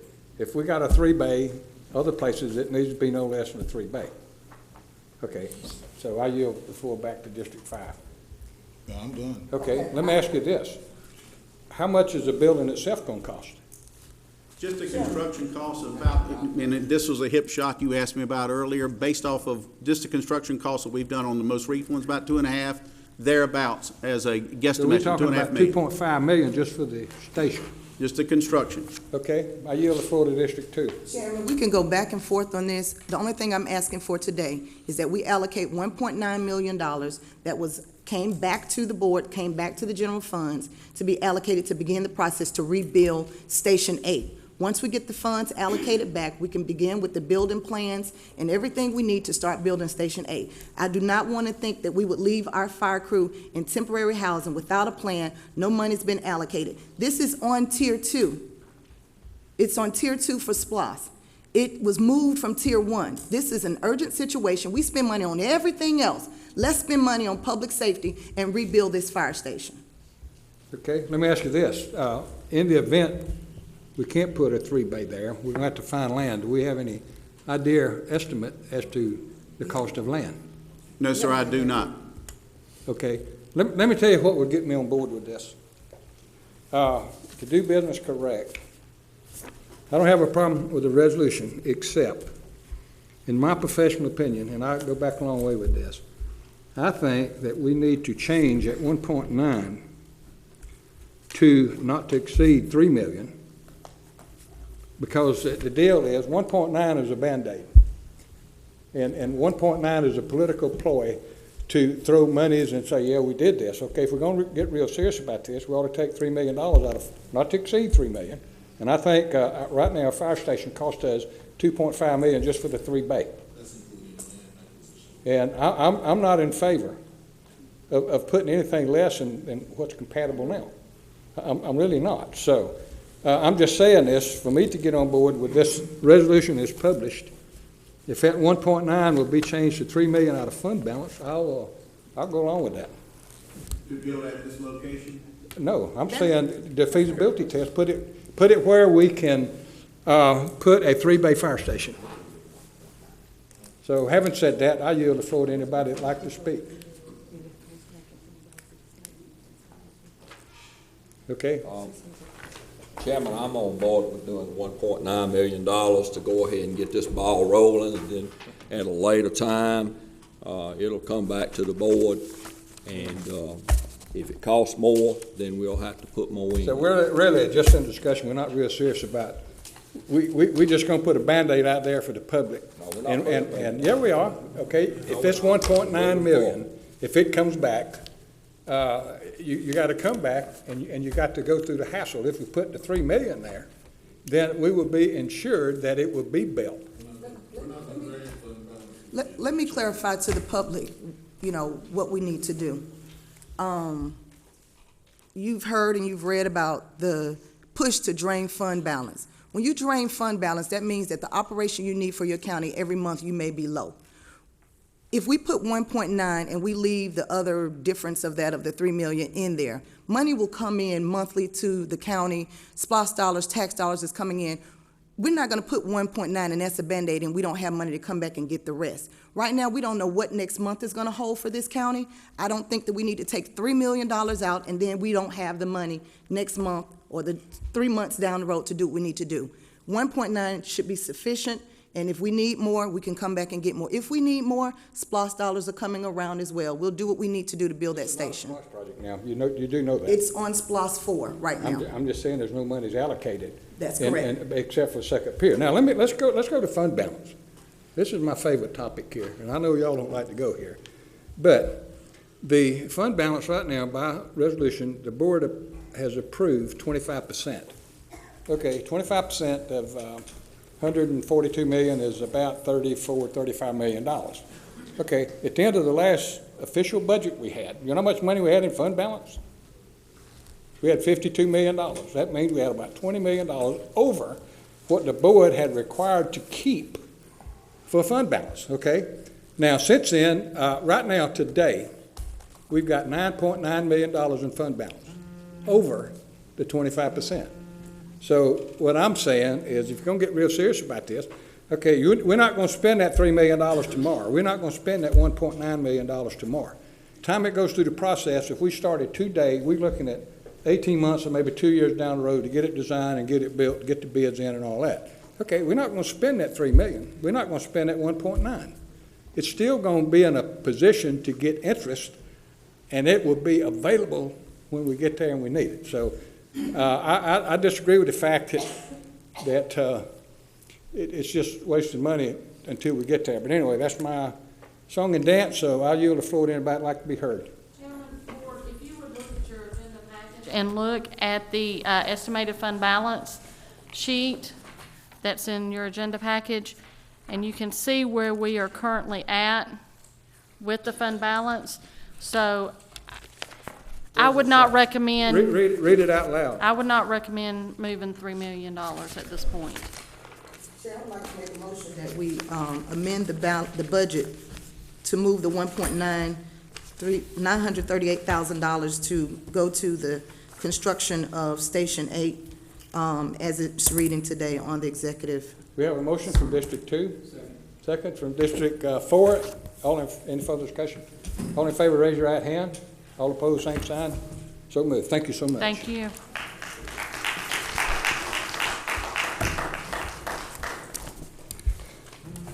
Resolution to approving the agreement to professional airport consultant service, Henry County. Mr. Tony.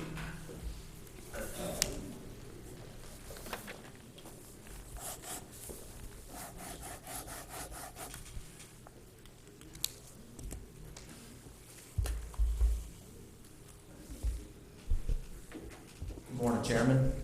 Good morning. Commissioners. I have a resolution for you this morning to approve an agreement for professional airport consulting services for the Henry County Airport. As we are aware, the airport is a great asset for the county and has been since we've acquired it, and we've had numerous projects that have been done and continue for the plan for the next 5 years. Those projects are going to require the services of an experienced and qualified aviation consulting firm to provide the planning, engineering, architectural, construction, admin services for those planned improvements. It is the intent of the board to enter into a multi-year agreement following GDOT regulations for the upcoming 5-year period. A request for qualifications was issued for those engineering services or for the consulting services for the airport. 2 engineering firms responded.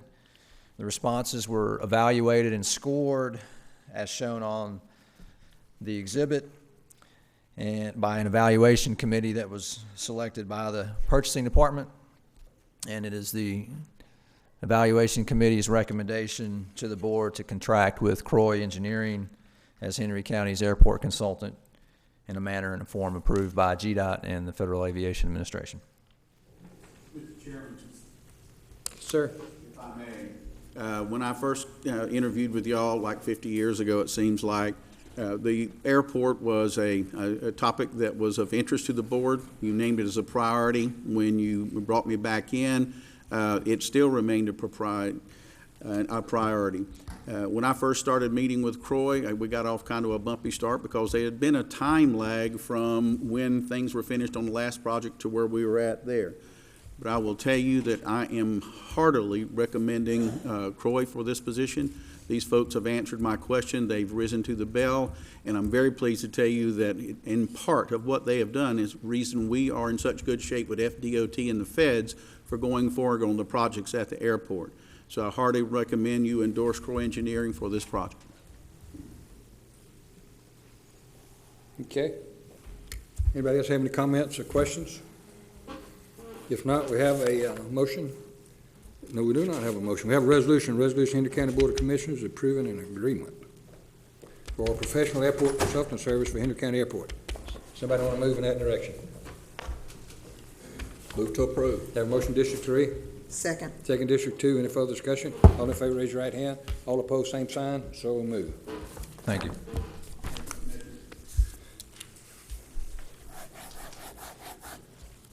Splash, resolution approving the purchase of furniture for the new senior rec center for Hampton. Mr. Burkhalter. Chairman, Greetings. Commissioners, good morning. Greetings. The voters of Henry County approved the SPLOST 4 referendum, which included funds for a new senior recreation center in Hampton. Construction of the new senior recreation center was approved with resolution number 15-400.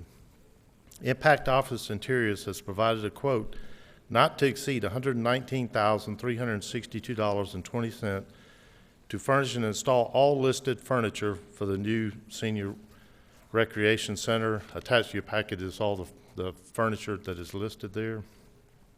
The SPLOST department is requesting authorization to use SPLOST 4 funds to purchase the furniture for the new senior rec center utilizing statewide contracts.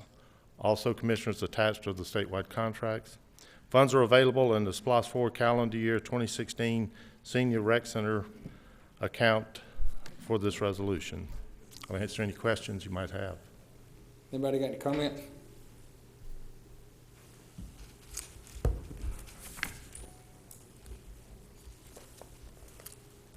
If not, we have a resolution in the book. Chair, I'd like to make a motion that we approve this resolution for the purchase of furniture for the new senior rec center. Have a motion, second, from District 3. Any further discussion? All in favor, raise your right hand. All opposed, same sign. So moved. Thank you. Resolution awarding a bid for senior services in-home services. Ms. Reed, good morning.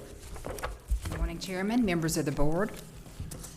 An RFP was issued several months ago seeking an agency to provide direct care services, specifically personal care and respite, to our senior adult clients. 6 agencies responded. The proposals were carefully reviewed by the evaluation committee, and I am asking that you consider our recommendation of ResCare for this contract.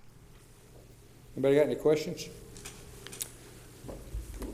I yield the floor to District 2. I'm sorry. Anybody got any questions or comments? We have a motion, we have a resolution for the Board of Commissioners awarding a bid for senior services and home services. Move to approve. Have a motion, District 3. Second. Second, District 2. Any further discussion? All in favor, raise your right hand. Thank you. Thank you.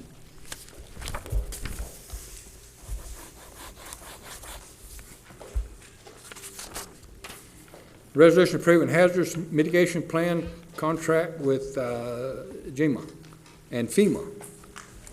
Good morning, Mr. Chairman, Reverend, how you Commissioners. The hazard mitigation plan is a 5-year plan that we have to do as part of a requirement to receive federal and state funding for emergency management. We are coming up on the update. This will be the update to the plan. And within the plan, we determine what is the primary hazard risk for our county. In the last plan, it was severe weather. We use this document also to seek out grant funding to mitigate projects as it relates to emergency management. Inside this grant, GEMA FEMA will be providing $21,000. Our match will be made by in-kind labor match, so no significant impact to our budget. But this is a required document that must be done, and it's set to expire in 2019, so we're trying to get ahead of the game on it. I'll take any questions you have for me. Anybody have any comments or questions? If not, we have a resolution in the book. Somebody wants to move in that direction? So moved. Motion from District 2. Second. Second from District 5. Any further discussion? All in favor, raise your right hand. All opposed, same sign. So moved. Thank you. Thank you. Resolution authorizing Henry County Department of Transportation and Henry County Building and Plan Review to allow centralized mailbox units within right-of-way under certain criteria. Morning, Good Mr. morning. Chairman. Morning, board members. In April of 2012, the United States Postal Service mandated that new subdivisions, including new additions or phases added to existing subdivisions, have centralized mailbox units rather than each individual house having its own curbside mailbox, unless the United States Postal Service provides a letter to the owner or developer that individual mailboxes will be allowed for a particular subdivision, phase of subdivision as well. As part of this, staff has prepared for this board's consideration a resolution to authorize county staff to authorize central mailbox units inside the right-of-way. Staff has to date required that all central mailbox units be located outside the right-of-way, but proposes that central mailbox units may be allowed within the right-of-way if all the following conditions are met. If a subdivision has 50 or less lots, it does not have suitable open space adjoining the right-of-way for central mailbox unit placement, or does not have an amenity area, the director of the Henry County DOT and the Henry County Building Plan Review Department and or his designee may allow for a central mailbox unit within the right-of-way. If any of the previous 3 criteria are not met, then these central mailbox units should be allowed located outside of the right-of-way. For central mailbox units located inside the right-of-way, it shall not be located such that intersection sight distance for a street or driveway is obstructed. Be happy to answer any questions you may have on this. Anybody got any comments or questions? I yield the floor to District 4. Thank you. Thank you, Wade. Question I have for you, Wade, not really about this, but in the subdivisions where we put the centralized mailbox units outside of the right-of-way, is this going to be retroactive where we can go back in and move them back into the right-of-way? It would be my preference that we do this for new units going forward unless they're still under permit. Now, if it's something that they want, obviously if everything's already built out, then if it's there where it is, I'd like it to stay. But if there's still active construction, we would consider it if not all the lots have been built out. Okay, because we have several subdivisions going on right now that. Right, and we recognize this is a unique scenario. You know, obviously with these smaller subdivisions, there's not always a good place to place these with this mandate that's been given from the Postal Service. So we just wanted to create a way, because our code doesn't speak to this yet, so we wanted in an interim create a way for us to work with our partners to come up with a way so they can have these in, you know, the appropriate locations for the residents. Well, I appreciate that. You know, we permitted a lot of subdivisions in '05 that didn't get finished. Correct. And so we didn't design for a mailbox unit. And so now we're having to put them in somebody's yard. Correct. It's not going over. It's not ideal. We understand that. Hence why we're trying to come up with this, so we can come up with a way to work with them. Okay, I appreciate this. You're welcome. Any other questions or comments? If not, we have a resolution, Board of Commissioners, regarding placement of centralized mailbox unit in residential subdivisions. Move to approve. Have a motion, District 4. Second, District 5. Any further discussion? All in favor, raise your right hand. So moved. Thank you. Resolution awarding a bid for the purchase of road signs and signage material for the Henry County Department of Transportation. Good morning again, Board. The Department of Transportation, particularly our sign shop, requires various materials to construct road signs, street signs, and directional and informational signs, etc.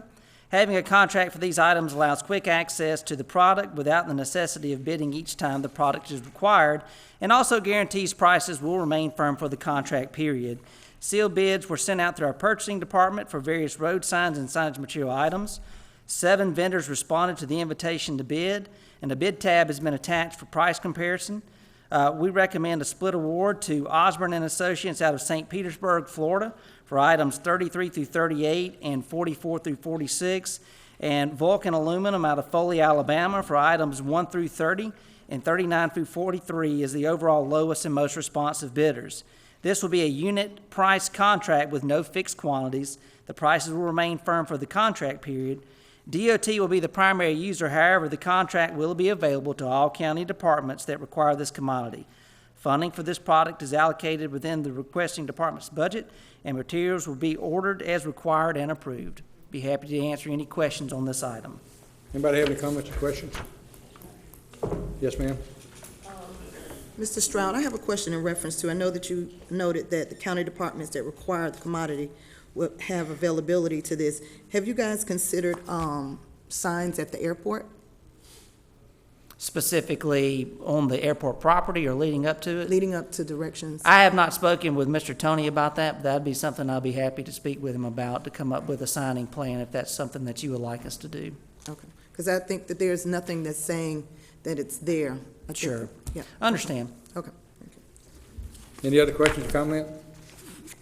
We have a resolution in the book. Somebody move in that direction? Move to approve. Have a motion to Second. approve the resolution of the Board of Commissioners awarding a bid for the purchase of road sign and signage material for the Henry County Department of Transportation. Have a motion, District 3. Have a second, District 2. Any further discussion? All in favor, raise your right hand. All opposed, same sign. So moved. Thank you. I yield the floor to District 1. Wait, a quick question. The road that we've got washed down in District 1, down at Jackson Lake Road, we got that problem resolved? You're speaking specifically about Woodstown? Woodstown, yes. Yes, sir. Yeah, we've coordinated with our Henry County Stormwater Management Office, and that is a perfect candidate project for their capital improvement program.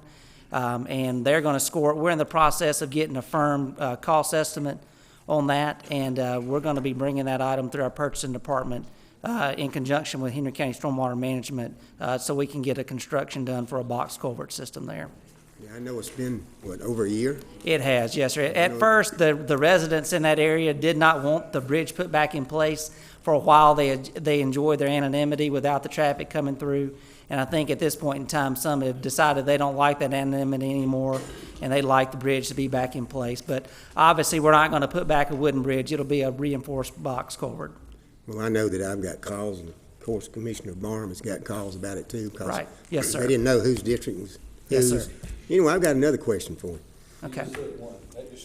I'm saying, Hey, go ahead. this is my last time. Give me two. Yeah, but you said it quick, so now you asked me for This is a gonna be medium. quicker than that. Okay, I got you. You know, down in District 1, we're rural down that way, and Yes, sir. we've got a lot of culvert pipes, crossroads, under driveways. What do we have that we can clean that stuff out with? Do we have any equipment? Well, currently, the only thing we have is our pothole machine that basically shoots a jet of water in a confined stream. We don't really have any type of equipment that specifically is designed, whether it be a vac truck or some sort of auger, to be able to clean out those driveway pipes other than our pothole machine currently. Why don't we have that equipment?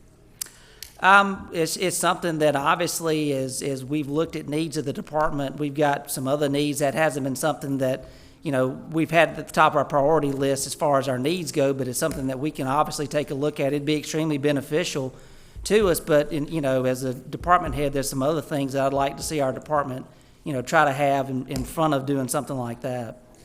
Well, you know, we've got a lot of them down in District 1, and a lot of them are stopped up. What would a piece of that equipment cost?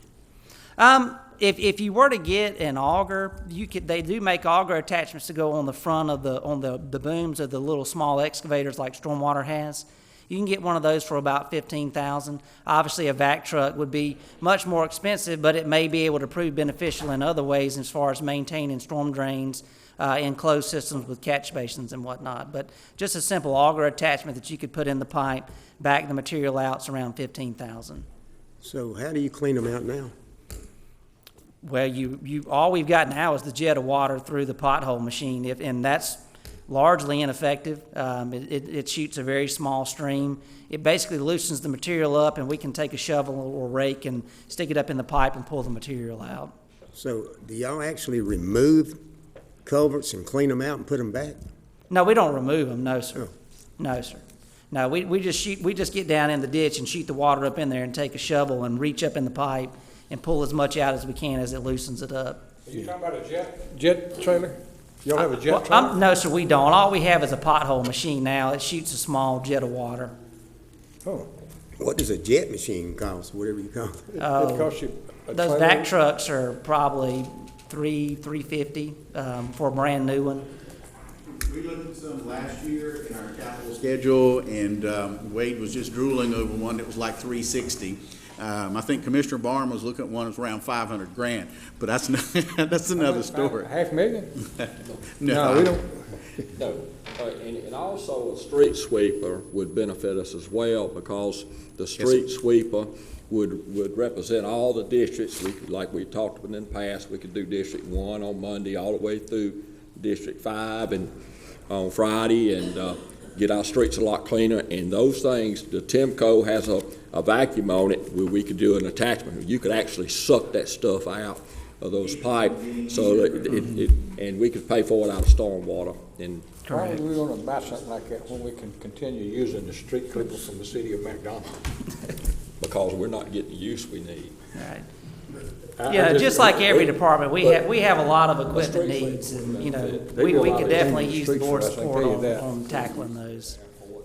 Okay, anybody else got any questions? No, I'd just like to say that I think the board needs to consider, you know, funding some of this equipment for DOT. I mean, it's only benefiting the citizens.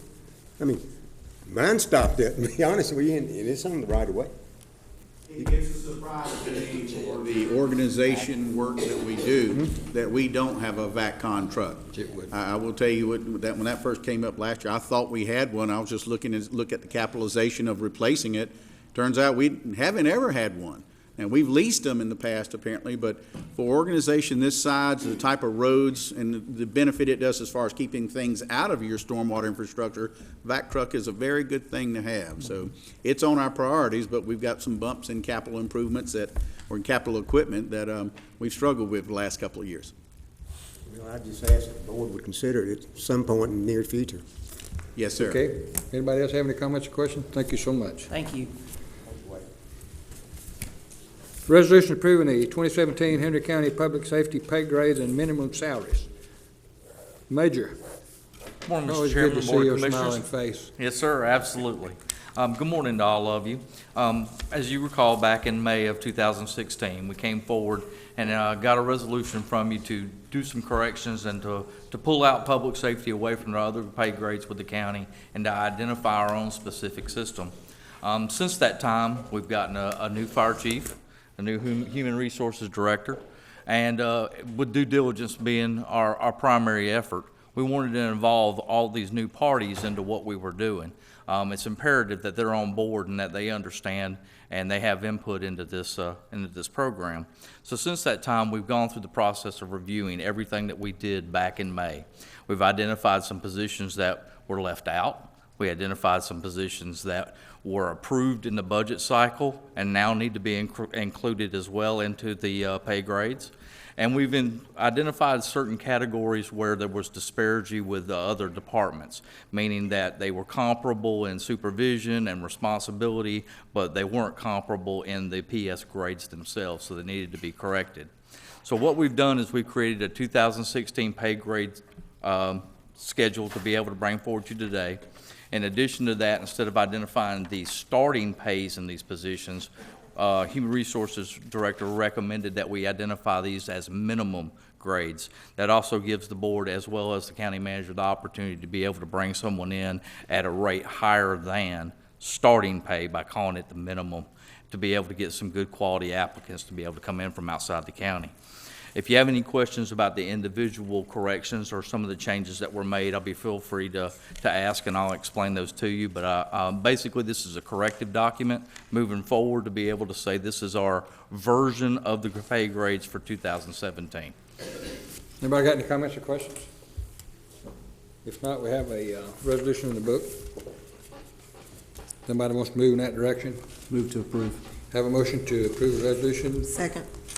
Have a second. Any further discussion? All in favor, raise your right hand. All opposed, same sign. So moved. Thank you all. Have a good day. Thank you. I'm going to take this opportunity to yield myself some time. As most of y'all know, while I'm up here, I'm still working. I mean, it's just the nature of what I do. But just for dealing with some people that do this for a living, a normal fire station, once we start the process, go through the design and all that, it would take about a minimum of 18 months. Now, if we can find a tract of land, even if it's where Station 8 is now, that we can do the blueprint of a drawing we already have, which is 3 bays, and we was to start tomorrow, the whole process, they could move into a new building in 12 months. In order to do that, I can tell you, people that do this for a living, a minimum will be about 2.8 million. Okay, the 2.5 million is obviously has to be the minimum. We just built 3 fire stations. They come in there somewhere around that neighborhood. So now somebody told me we've been offered a tract of land that may accommodate this particular building, a 3-bay that's maybe down the street someplace. I don't know exactly where it is, but been offered to us for $200,000. So I would say, and this is why I limited it to not to exceed $3 million, because it's probably going to take, based on $200,000, would take about $2.8 million to build it. But I just wanted to throw it out, and I've been in communication with people that do this for a living, and that hadn't been communicating with District 4 about this, but he would concur, I think, with the information that this would be consistent. But I just want to tell you that before. I didn't forget that at this meeting too. But anyway, having said that, I yield the floor to anybody else that would like to make a comment on that before we move in that direction. Is there a problem with it, or are you just making a statement?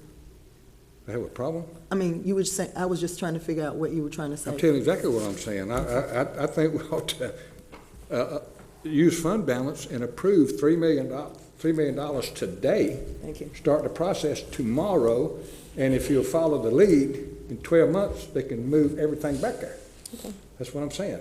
Thank you. Depending upon weather now. If we go through a drought like we did, it could be 12 months. Now, if we go 2 or 3 months like we had yesterday and today, then obviously you appreciate that. No, I'm on board with it, and hey, it is what it is. Thank you. But having said that, resolution adopting promotional criteria for the public safety personnel. Ms. Patterson, good morning. Good morning, sir. Good morning, Commissioners. Item 20 is a resolution adopting promotional criteria for public safety personnel. At this time, we have established criteria for selecting and promoting employees based on their designated requirements and the job performance. However, what we need is a consistent procedure to outline the promotional compensation process. So what this resolution offers is an opportunity for consistent procedure for those promotions. Do you have any questions? Anybody got any questions, comments? I yield the floor to District 4. Thank you, Chairman. And thank you, Doris. I just want to explain to the public a little bit about what's going on real quick. When we did the public safety pay plan, there was actually 3 phases to it. The first phase was getting the pay in line with what the officers, firefighters, and EMS personnel needed to make. The second phase is the phase where we talk about longevity raises, COLAs, and things of this nature. And this is just getting in front of it a little bit so that we have some criteria when they do make rank or get raises. So, and then there's phase 3. In the phase 3, we're going to look at things like if they're coming from another department, giving them credit for their time served, if they've got a bachelor's degree, if they're going to school, things of this nature. But this would be part and parcel of phase 2. But we're going to be presenting phase 2, I guess this year at the time of the budget is when we'll probably present that, and we'll be working, of course, with you, Doris, to make sure that we're all on the same page. But I just want to let the public know exactly what we're doing and where we're heading in the directions. And keep your eyes open. I believe the paper's going to be doing a article about phase 2, and we'll be putting that out, what we're doing, and I'd appreciate the public's support as we move forward with this new public safety pay plan. So thank you, Doris. Thank you, sir. Anybody else have any comments or questions? If not, we have a resolution of the board, correction of the board, Henry County Board of Commissioners adopting promotional criteria for public safety personnel. Move to approve, Chairman. Have a motion, District 4. Second. Second, District 5. Any further discussion? All in favor of the motion? I ain't said that yet. Raise your right hand. All opposed, same sign. Thank you. Resolution to amend the fiscal year 2016-2017 budget, 25th Amendment for Microsoft True-Up and Enterprise Agreement renewal. Good morning, Mr. Chairman, board members. The item before you is to approve the budget amendment for the Microsoft True-Up. As you know, Henry County uses Microsoft software virtually for every aspect of our IT infrastructure. Every desktop computer, server, database, and network device is all connected through Microsoft software. The current Microsoft volume license agreement has expired. We went through extensive negotiations on the renewal, which includes a true-up amount for licensings used but not paid for in the previous year, as well as the annual payments for the new 3-year enterprise license agreement. Microsoft has determined that Henry County must pay $319,275.52 for the true-up, and going forward each year the amount of $358,067.47 for the 3-year enterprise agreement. The $319,275.52 true-up and the first-year payment of $358,000 are due now for a total of $677,342.99. Technology Services currently has $215,000 budgeted for this.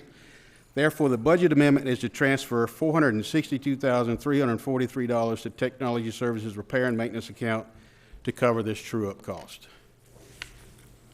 Any questions, I'll be glad to answer. Everybody got any questions?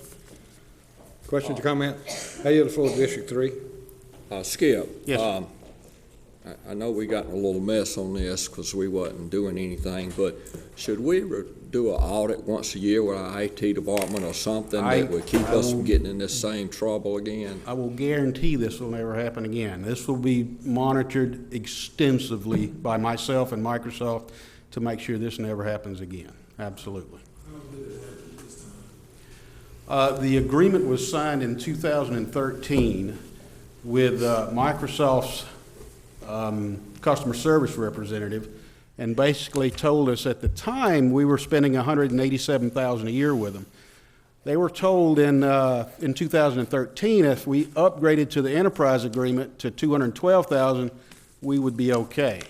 Well, of course, Microsoft came in this year and did the true up and found that we had been using the licensing improperly according to Microsoft's agreement, and that we owed them this extra money. So Why did they wait so long to come in and do the audit? that would be a Microsoft question, sir. We normally do it every year, and we tell them what we've used, any new software we've used over that year, and we relied on their customer service to guide us. And that this is the first year Microsoft's ever came into this building, the first year. In the agreement, the initial agreement or contract, did they make us aware in that contract that they can come in and do an audit, and if they did an audit, we would, and they saw certain data endpoints, that there's a possibility that we would owe hundreds of thousands of dollars to them? That was never explained to, no, sir. Never. Commissioner Holmes, I spent more time in that contract than my life should have allowed. It is explicit. It says that they have the right to bring in a third party and audit at any time. Okay. So it was in the agreement, to answer your question specifically. But what's more important that I think I gave you before, to our records going back to 2003, when we first started looking at enterprise, there's never been an audit, either internally or externally. So we, the only concession I could say that right now, all we're paying for is the third year of the most recent agreement. But in that contract, did it specify during an audit, there was a possibility that we would be charged fees for data endpoints that they saw in those checkups of the audits? Yes, sir. In the extent where you're saying yes, but they've done it a little bit different. It says anything you use, you pay for. That's essentially how it rolls out. So but we knew that, correct? Yes, sir. And so why didn't we do the annual audits if we knew that this was a possibility that this could happen? Well, frankly, as I appreciate everything, and my position that I've made with Microsoft is their customer service representative talked to Mr. Dobbs, the operational manager, and Mr. Dobbs asked him a question about, this is the license we have, and this is what we want to do. And the reoccurring words have been that the customer service representative from Microsoft said that, you put these SQL servers in place and use these licensures, and that's what we did. Unfortunately, we reconfigured the licensures across our farm for best management practices of how the IT structure works, there's where the rub lies. Once we spread them out across the servers, our server farm, then each one of those licenses triggered a license fee. So hence, the third year of the most current agreement has come out to be netting to the county about $460,000. Had we ran this direction instead of this direction, we would have been fine. This would have been a moot point. No, you guys sent out an email a couple of weeks ago saying we owe Microsoft a total of 1.4 million. That's over the 3-year contract. And the previous 3 years. No. 3 years. No, read it, because I went back and looked at it. Some other commissioners asked that question. This is taking us from October of this year to October of 19. We're paying for some licensures that we've already been using, and we're paying it forward now going forward. This is not in arrears exception for the licensures of the third year of the most recent agreement that expired October. So this is going forward, and it's 1.3 million for getting us out to 2019. So where does the burden lie? Does it lie on the IT department, or does it lie on the county manager for this? All contract administrations, as I've written and already said, rely on the county manager. I'm responsible for the implementation and faithful adherence to the contracts that we have.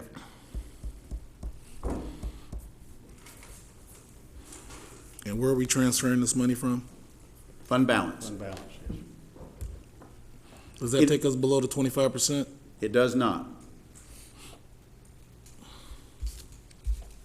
When will we have to pay? Are you for District 2? When will we have to pay again? Do we know that? When Our will we have- first payment will be before December 9th, and our next one would be next year, and that would be during the budget year where we would put 360 something in next year. Essentially, Board, on an annualized basis, what we currently have budgeted for about 215,000 now goes to 350. 358. 358. From 215. I'm not really comfortable with paying this fee out of fund balance. However, I would be willing to dip into that $5 million that we set aside for the ERP. One displaces the other. You take one out of the equation, then all you leave in one is hanging. The board's pleasure is what we'll operate off of. Right now, we've committed for the hardware and the machinery downstairs in the room that's already been installed this week. That was a capital issue. If we were to look at the ERP and the public safety side, one of those would essentially be eliminated in this process. The ERP is on hold, but we don't know for how long. So, I mean, Well, that ERP is back at your first meeting in January. Now, the board said wait till the full board got here, so it's coming back.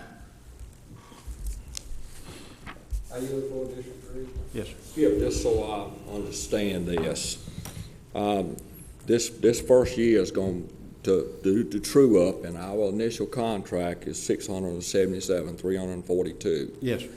And we budgeted 215. Correct. And from this moving forward, it's going to be 358. Correct. So it's going to be a difference that we're going to have to put in our budget each year for $143,000. Yes, We don't sir. have to I will do the remaining increase 2 my years. budget for this line item every year for that much.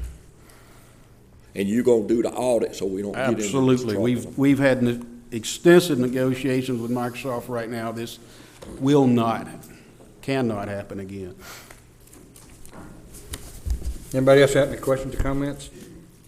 Otherwise, we got a resolution, Henry County Board of Commissioners to amend the fiscal year budget 2016-2017, which is the 25th Amendment. Have a motion from District 3 to approve. Second District 1. Any further discussion? All in favor, raise your right hand. All opposed, same sign. So moved. Thank you. Okay, this next one says I'm gonna do this, so somebody's gonna have to publish this and put a page up on would somebody be kind enough to display this on the scope? Thank you.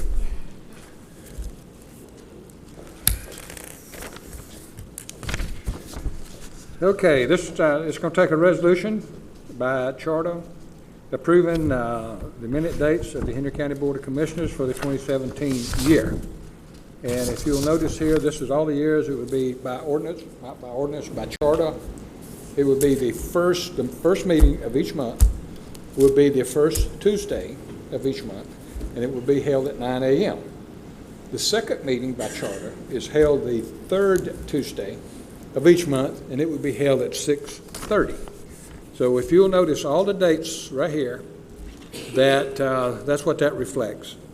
So it would take a motion for somebody to move that we accept these dates as the regular meeting. Have a motion, District 5. Second from District 1. Any further discussion? All in favor, raise your right hand. All opposed, same sign. Thank you. You can keep that. I don't need it. I won't even need to put that in my schedule for next year. Approval of the minutes. September the 19th, 2016, a call workshop meeting. November the 1st, 2016 was a regular BOC meeting. November the 14th, 2016 was a call meeting, appointments of District 2, Commissioner District 2, D. Clemens. November the 15th was a regular BOC meeting. Having said that, does somebody move that we approve all these dates and the minutes as published move in that direction to approve it? So moved. Have a motion for District 2, second District 3. Any further discussion? All in favor, raise your right hand. So moved. Okay. I'm going to yield the floor to District 4 for a comment. Do you have any comments?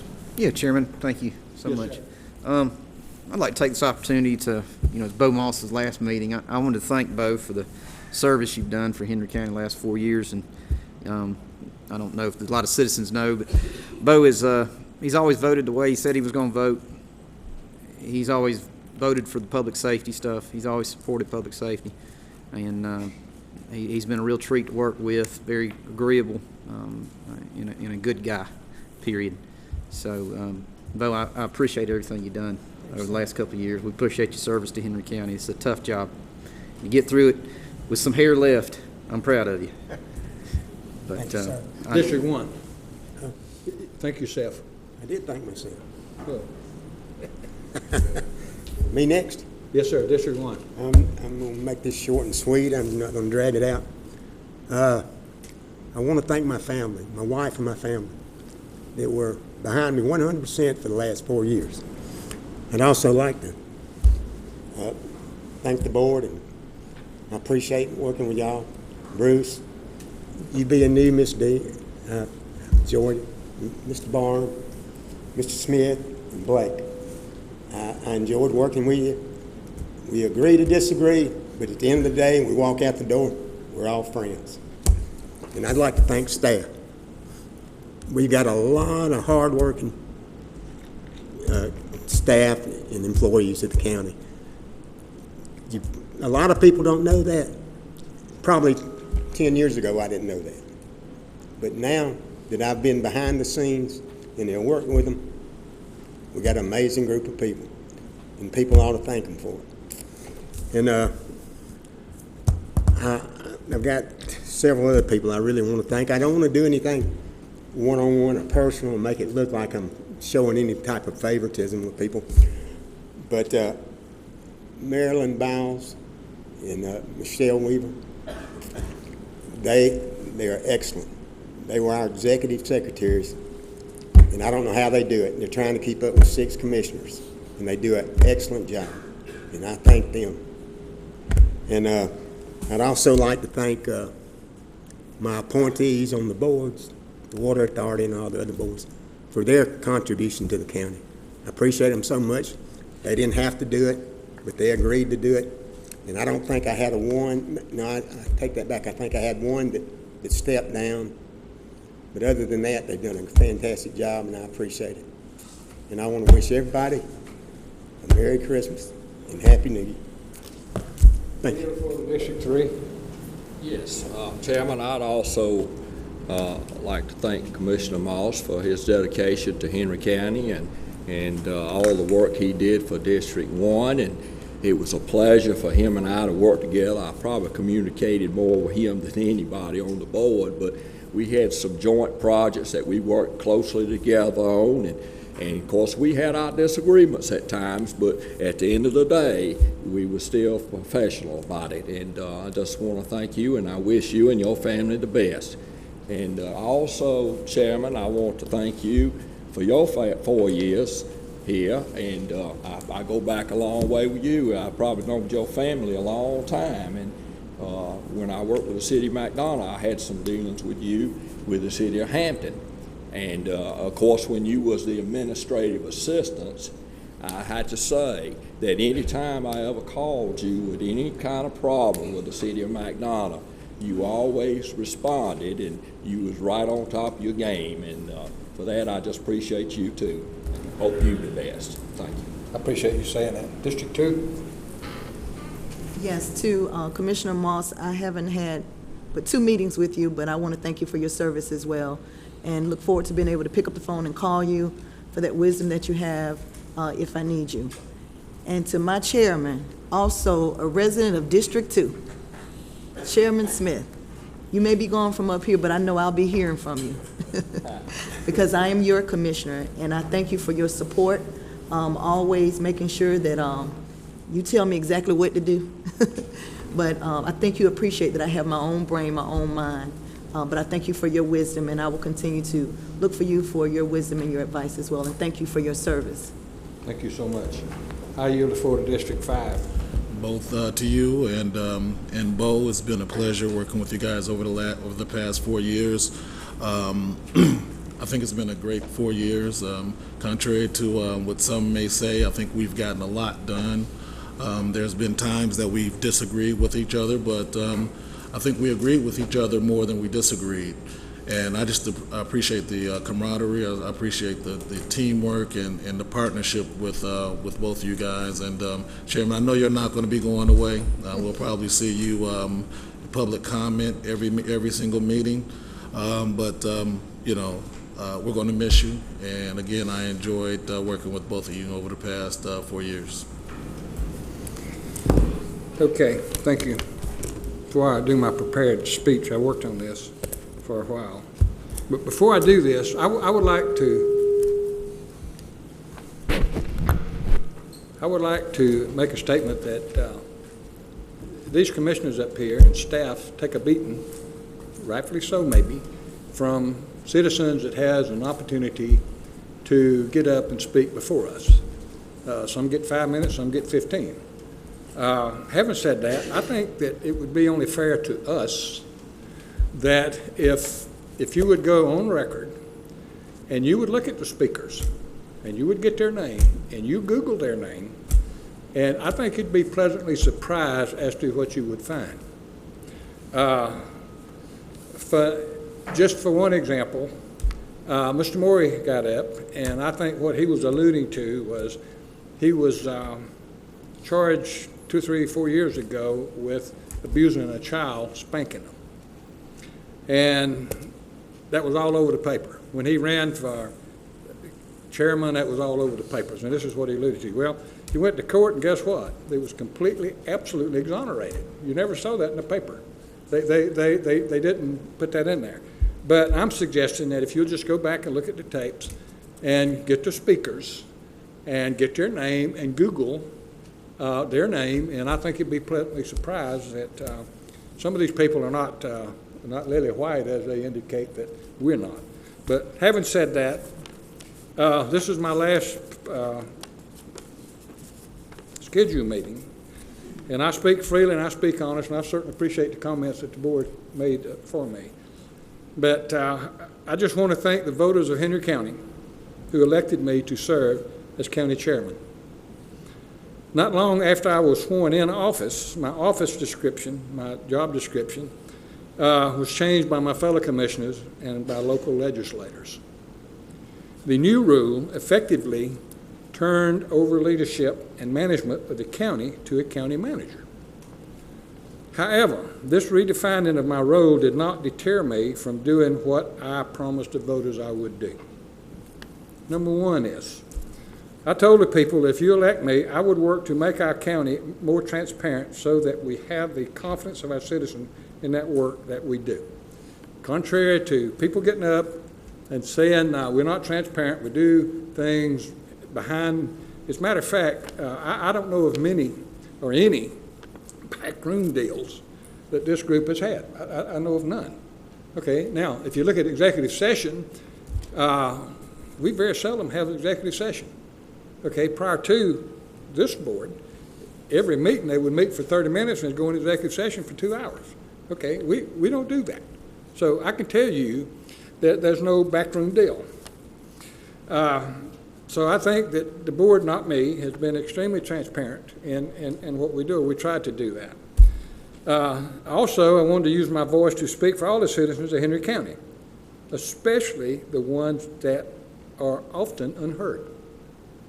And I think I've done that. I think if you get people that email me, text me, phone me, send messages by carrier pigeon, I'll respond. And basically, I'll respond in a very timely manner, not only to the citizens out there, but staff and also the Board of Commissioners. They'll have to attest that they may not like what I tell them, but I pop it back to them, and they always know exactly where I'm at. There's no hidden secret. When we come out here, basically, within a nutshell, they know exactly where I stand, and the deal is I owed it to them to to let them know where I stood. Promote fiscal responsibility in county government. I believe that that's best done when we limit government to its core functions. Now, I'm old school. Core function is public safety. The other items that's good to have, look at the monies we spend on recreation. That's okay. Look at paths. We spend monies on parks and all this. Okay, that's good and well, but it's really not a core. In order to do that, we spend tons of money, and in order to fill the pot up, guess what happens? We have to increase property tax. But I'm just saying, this is why this board knows this. If you got monies in savings, and we call it fund balance, I think you can be fiscally responsible by reducing the savings down to 15%. Okay, but they didn't do that, and that's okay. I work within the boundaries. To be an advocate for the county employees. And I think the employees can tell you that I've been an advocate for the county employees. And since the recession began, we have placed an increasing burden on our county employees. Not limited to, but furlough days. Okay? You can recall back in 12, I think it was from other reasons to generate monies for the budget, but that board laid off 57 employees. And that was 57 employees that most likely at that time during the recession was probably won't find another job. So including furlough days. Stagnation in pay due to no longevity or cost of living increases. Okay, I know when we come on board, the employees hadn't had a raise in 5 or 6 years. Okay, since then they've gotten a raise every year. Minute, slapped you in the face, and a good token, but we have done that. Now, this right here is one of the things that concerns me: inadequate facilities and inadequate technology for them to do their job. Okay, I firmly believe that. We got no fault of this board here. This board here inherited a long list of capital improvements that should have already been done. I know somebody got up and spoke about inadequacy of Station 8. It's not just Station 8. Previous boards, and I'm not blaming previous boards, but they didn't spend money on capital improvements. And right now, to fix every roof that's leaking, probably $60 million wouldn't touch it. Okay? Now, having said that, just give an example, these roofs we have are not cheap. The one that we recently fixed was on the DFAX building. You know what DFAX is? Okay? And somebody else said, well, since they're all leaking, how do you know which one to fix first? Okay, we go around when it rains and checks one's got the most buckets out. DFAX not only had buckets out, they had so many leaks that they had a plastic piece that covered the whole room and pyramided it down and put a hole in it and caught it in a 55-gallon bucket instead of putting 25-gallon buckets out. So, but anyway, this didn't go away. We fixed one, but I'm just saying inadequate facilities and inadequate technology for the employees to do their job. Thankfully, we no longer have furlough days, but we are a long way from making up the disparity caused by the recession. I know that. Y'all know that. This board knows that. We began to remedy this for our public safety employees this year. This is what we just done here moments ago. But let's not forget that we need to take the next step and address the same issues with the rest of the employees. Okay? They employees as well as public safety. Public safety has to be there because if you don't have public safety up to where it is, I can tell you, if public safety is not where it ought to be, then none of these other items matter. It doesn't matter. Parks don't matter.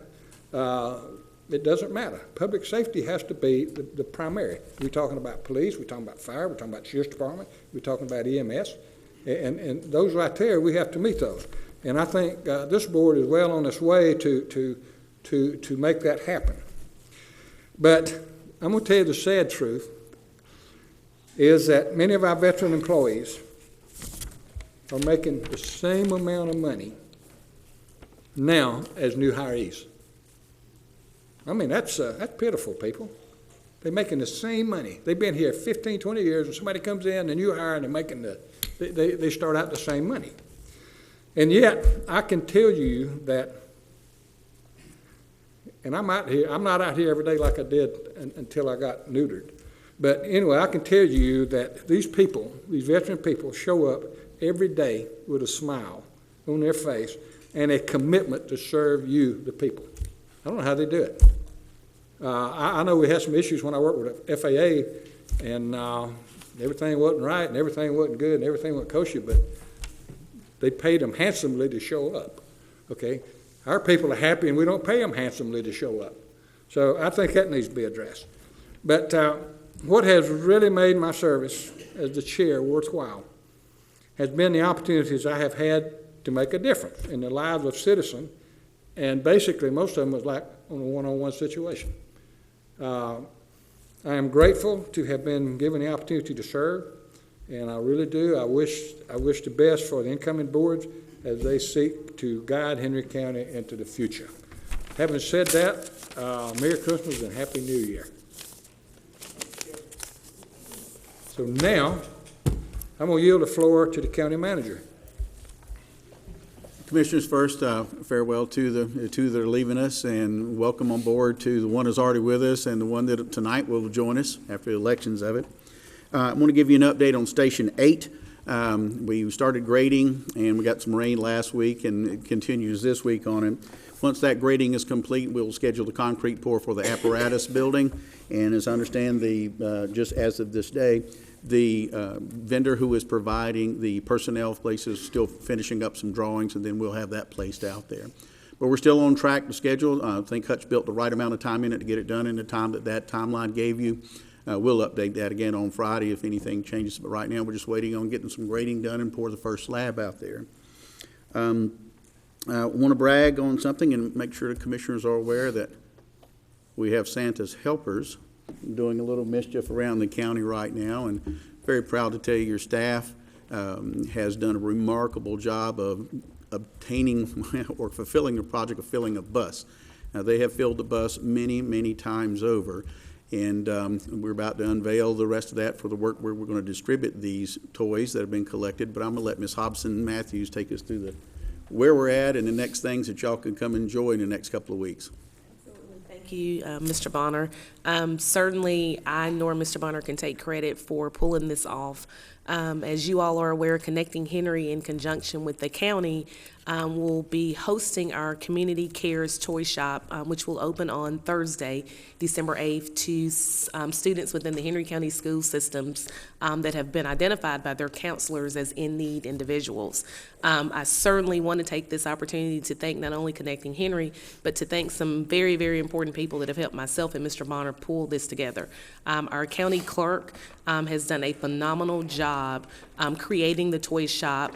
And believe it or not, our county attorney has some talents as well. So I certainly will ask that you all come over and take a look at what Mr. Jogstetter was able to do for the toy shop.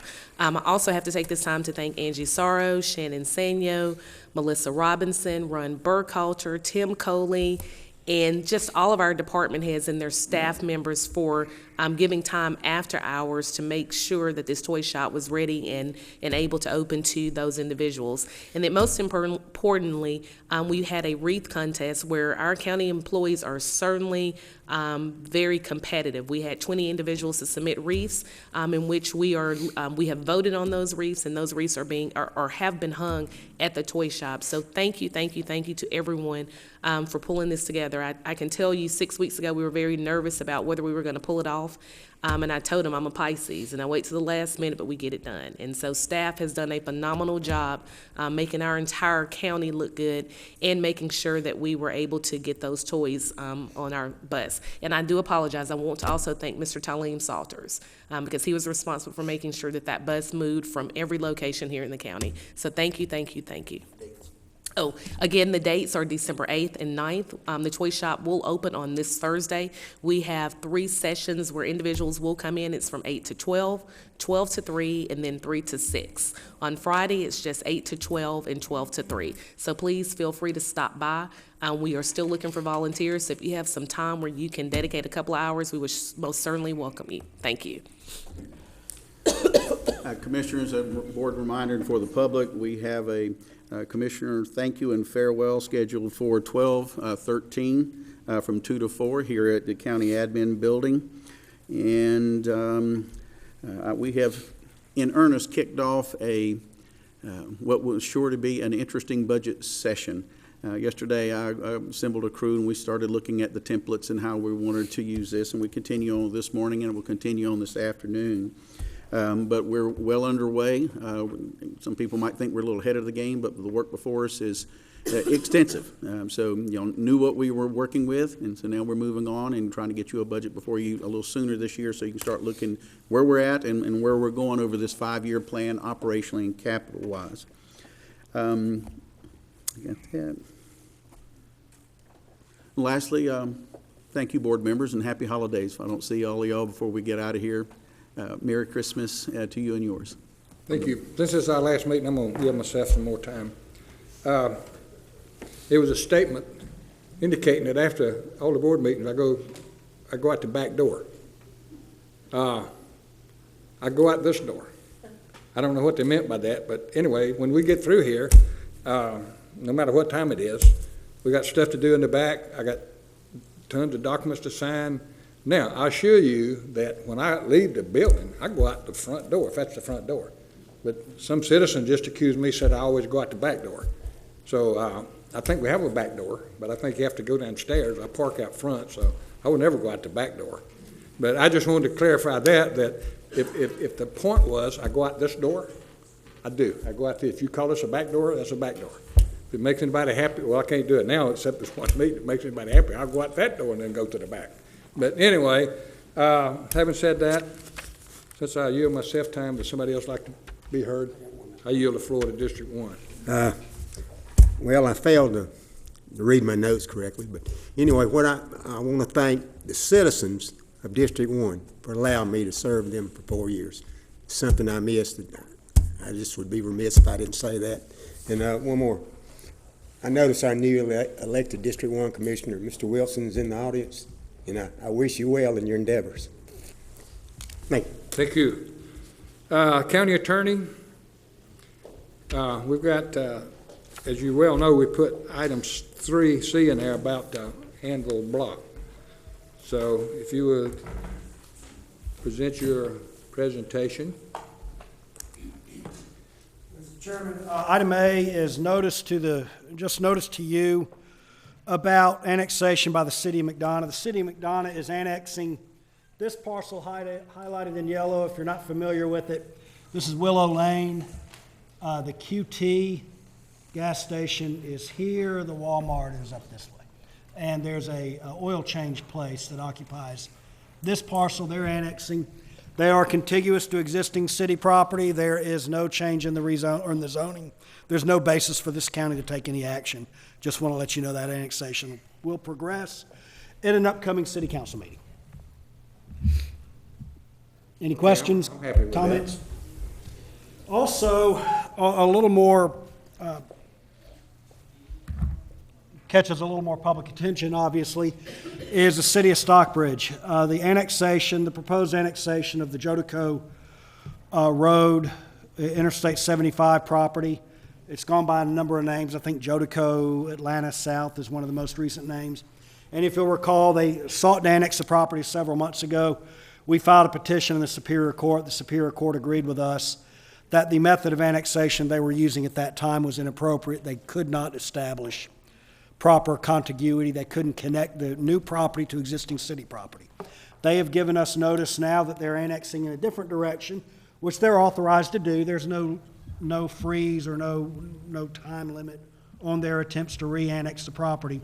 And I'm going to walk the board through what they're doing. This gray parcel up here, to orient you, here's Jodico Road, here's Interstate 75. That is the Patrick Henry Parkway connector. This parcel here is within the city limits. This parcel here, that little road, which is Old Holloway Road, and these red parcels here are all owned by the state of Georgia. They're owned by the Georgia Department of Transportation. Obviously, here's Jodico Road. What the city is doing now is they are annexing this parcel right here, which I think is the Hardys. They will then, after this parcel is annexed, cross directly across Interstate 75, whereupon they can then annex the small corner parcel and the larger actual development property. That does satisfy the contiguity requirements, especially the way the judge interpreted them, which was essentially, and I think it was correct, that you can only annex directly across the road. You can't annex diagonally across the road. And they have now done so. And as we discussed when the initial annexation application was done, we don't have a land use objection under either Georgia law or our Service Delivery Strategies Act or agreement because the proposed zoning actually matches our future land use map. So where we are today is we really have no legal basis to step in to prevent this annexation or to otherwise challenge the annexation.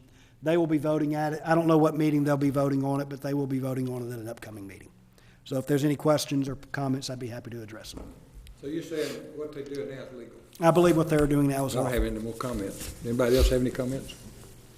Okay, let's move down to C. Last thing I have is a resolution to authorize the acquisition of approximately .12 acres of right-of-way, .001 acre of temporary easement, and .02 acres of a driveway easement on Anvil Block Road. This is one of the last parcels we will need to acquire on Anvil Block Road. We're annexing this property both because of a value discrepancy and there's some title issues. And we want to get it wrapped up, obtain title of the property. We can still work on the other issues, but this way we can obtain title of the property and get the project moving. Anybody have any comments or questions? Somebody move we adopt the resolution as published. So moved. Have a motion, District 5. Second. Second, District 2. Any further discussion? All in favor, raise your right hand. All opposed, same sign. So moved. And that's all I have.